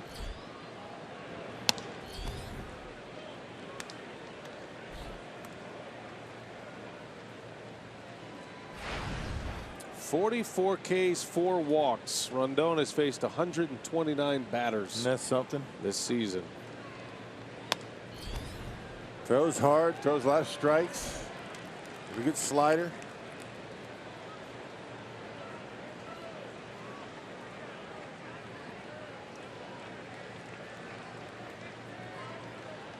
He had a long consecutive save streak going, 22 in a row.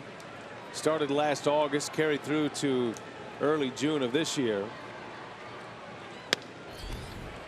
Strike on the edge at 95. 2-1 on Carter. Rondon was terrific closing games last year, but it was right about this time that Joe Madden shut him down for a little bit. A mental break from the closer's role. Yep, had 30 last year. 30 saves and a 1.67 ERA last season. And pretty much a true ERA as he started most innings. That's a called strike 3 at 97, and Carter will exit. Yep, right at the bottom of the strike zone. Carter was heading to count 2-0. CB Buckner's had a pretty good strike zone tonight. I mean, any part of that ball on the line, it's a strike. Pitchers have made good pitches tonight. There's been a lot of corner pitches, edge pitching tonight. And you're right, Buckner, if you go by Fox Tracks, same technology that the umpires use, he's been right on it tonight. Yes, he has.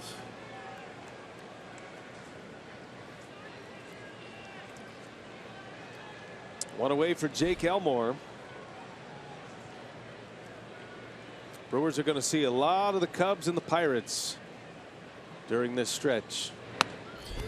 What was that note you gave us? There are 72 games left once we got to that Pirate series that we just finished, and 30 games against either the Cubs or the Pirates of that 72. Brewers trying to make it difficult for those two teams. Cubs are leading the division. The Pirates are chasing a wild card.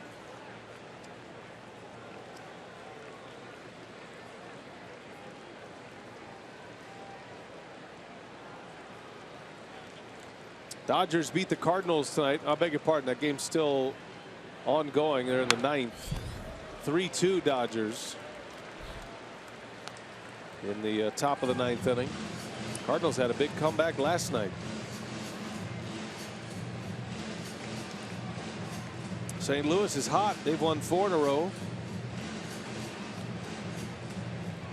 but still 6.5 back.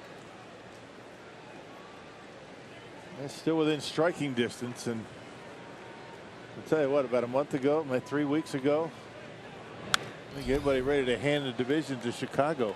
And losing 9 out of 10 right before the break cost them dearly. They had a 12.5 game lead on June 19th. Cardinals cut it in half. 2-2 to Elmore.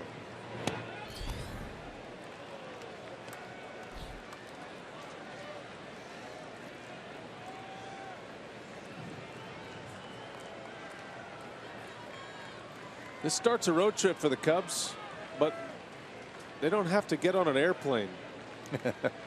They've got 3 here in Milwaukee. They'll bus back to Chicago, and then they play 2 against the White Sox. Crosstown interleague play as Elmore draws the walk. Brewers need 1 more of those. They'll bring the tying run to the plate. A 1-out base runner for Milwaukee. And Rondon will face Perez now with a man on and 1 away. Not often he walks a batter. Only his 5th.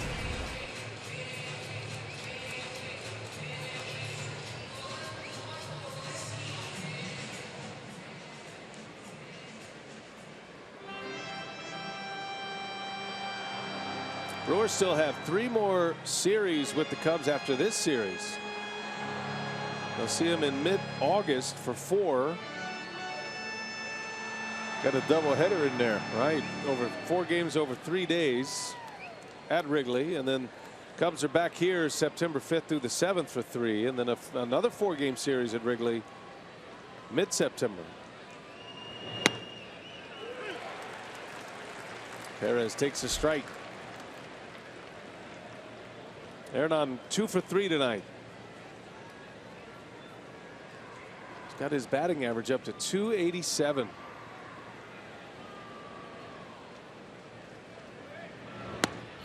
Snap throw to first. Elmore back. Contreras loves to throw. He's got a great arm. Yes, he does. He cut one loose from left field. He started the game as an outfielder and sailed one all the way from deep left to home plate on the fly. Almost from the warning track. Yeah. Started in left, will finish the game behind the plate. 1-1. Runner goes. Swing and a miss. Throw to second late. And a stolen base for Elmore.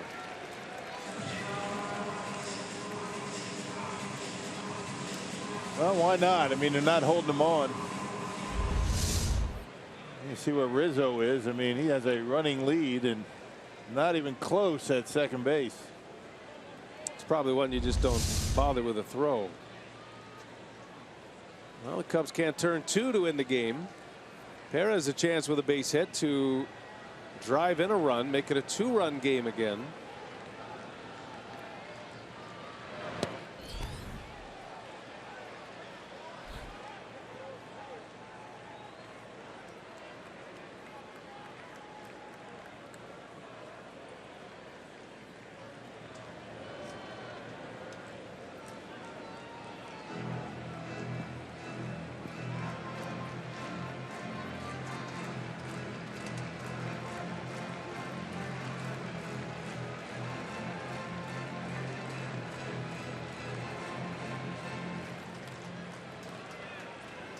We'll reset at 2-2 the count.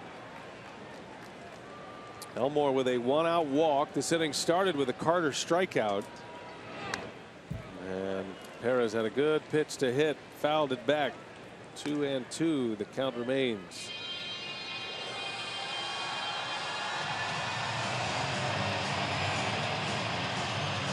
Rondon's turned out to be a lot more than the Cubs ever imagined.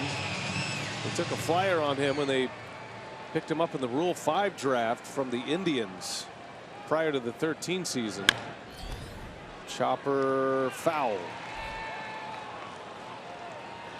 That doesn't happen often, does it? Rule 5, he was injured, and the Cubs made that Rule 5 pick, which is in the wintertime when a team takes a player off the major league roster, and they claimed him, drafted him in the Rule 5 draft, and he was still injured. He knew it was going to be a long rehab. I remember his first outing. Remember, it came late in the season, that 13th season against Milwaukee. He was all over the place, but you could tell there was something there. Then the next year, a little bit better. Last year, ended up as their closer. 29 saves 2 years ago in 14, and then 30 last season. And one more ball, and it's going to be the tying run to home plate. All over that strike zone, and hadn't been missing by much. That last one looked like a good pitch. Pitch number 8 to Perez. Full count, 1 out. And he got him. He went off speed on the 3-2 pitch and struck him out for the second out of the inning. That slider, you could see it coming out of the hand. It ended up outer half, and Aaron tried to pull it.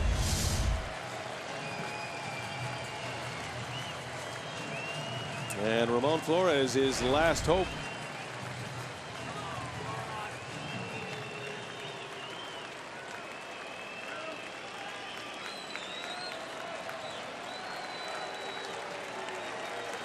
That's Elmore at second.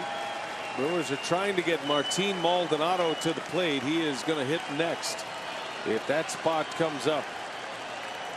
That would be the pitcher spot.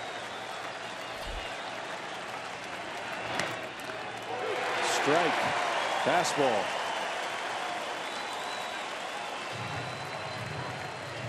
Rondon's strikeout numbers are up significantly this year. He's averaging about 2.5 more strikeouts per 9 innings than he did last season. There's a high fly ball deep into right. Hayward is back, and he's got it to end the game. Rondon with his 17th save. Joe Madden and the Cubs go to 21 over 500. They're 58 and 37. Jason Hamill the winner, Jimmy Nelson the loss. And the Cubs win it 5-2 tonight in the opener of this 3-game series. Time now for Brewers Live. We kick it out to Craig Kishon and Davey Nelson. They're standing by. Brewers Live coming your way right now. Craig. Okay, BA, the Cubs took the lead on the very first batter. It was Dexter Fowler. We'll talk about his influence in this game. Cubs win again over Milwaukee. Homestand starts on a sour note. We'll hear from Craig Counsell. Get you set for game 2 coming up next on Brewers Live.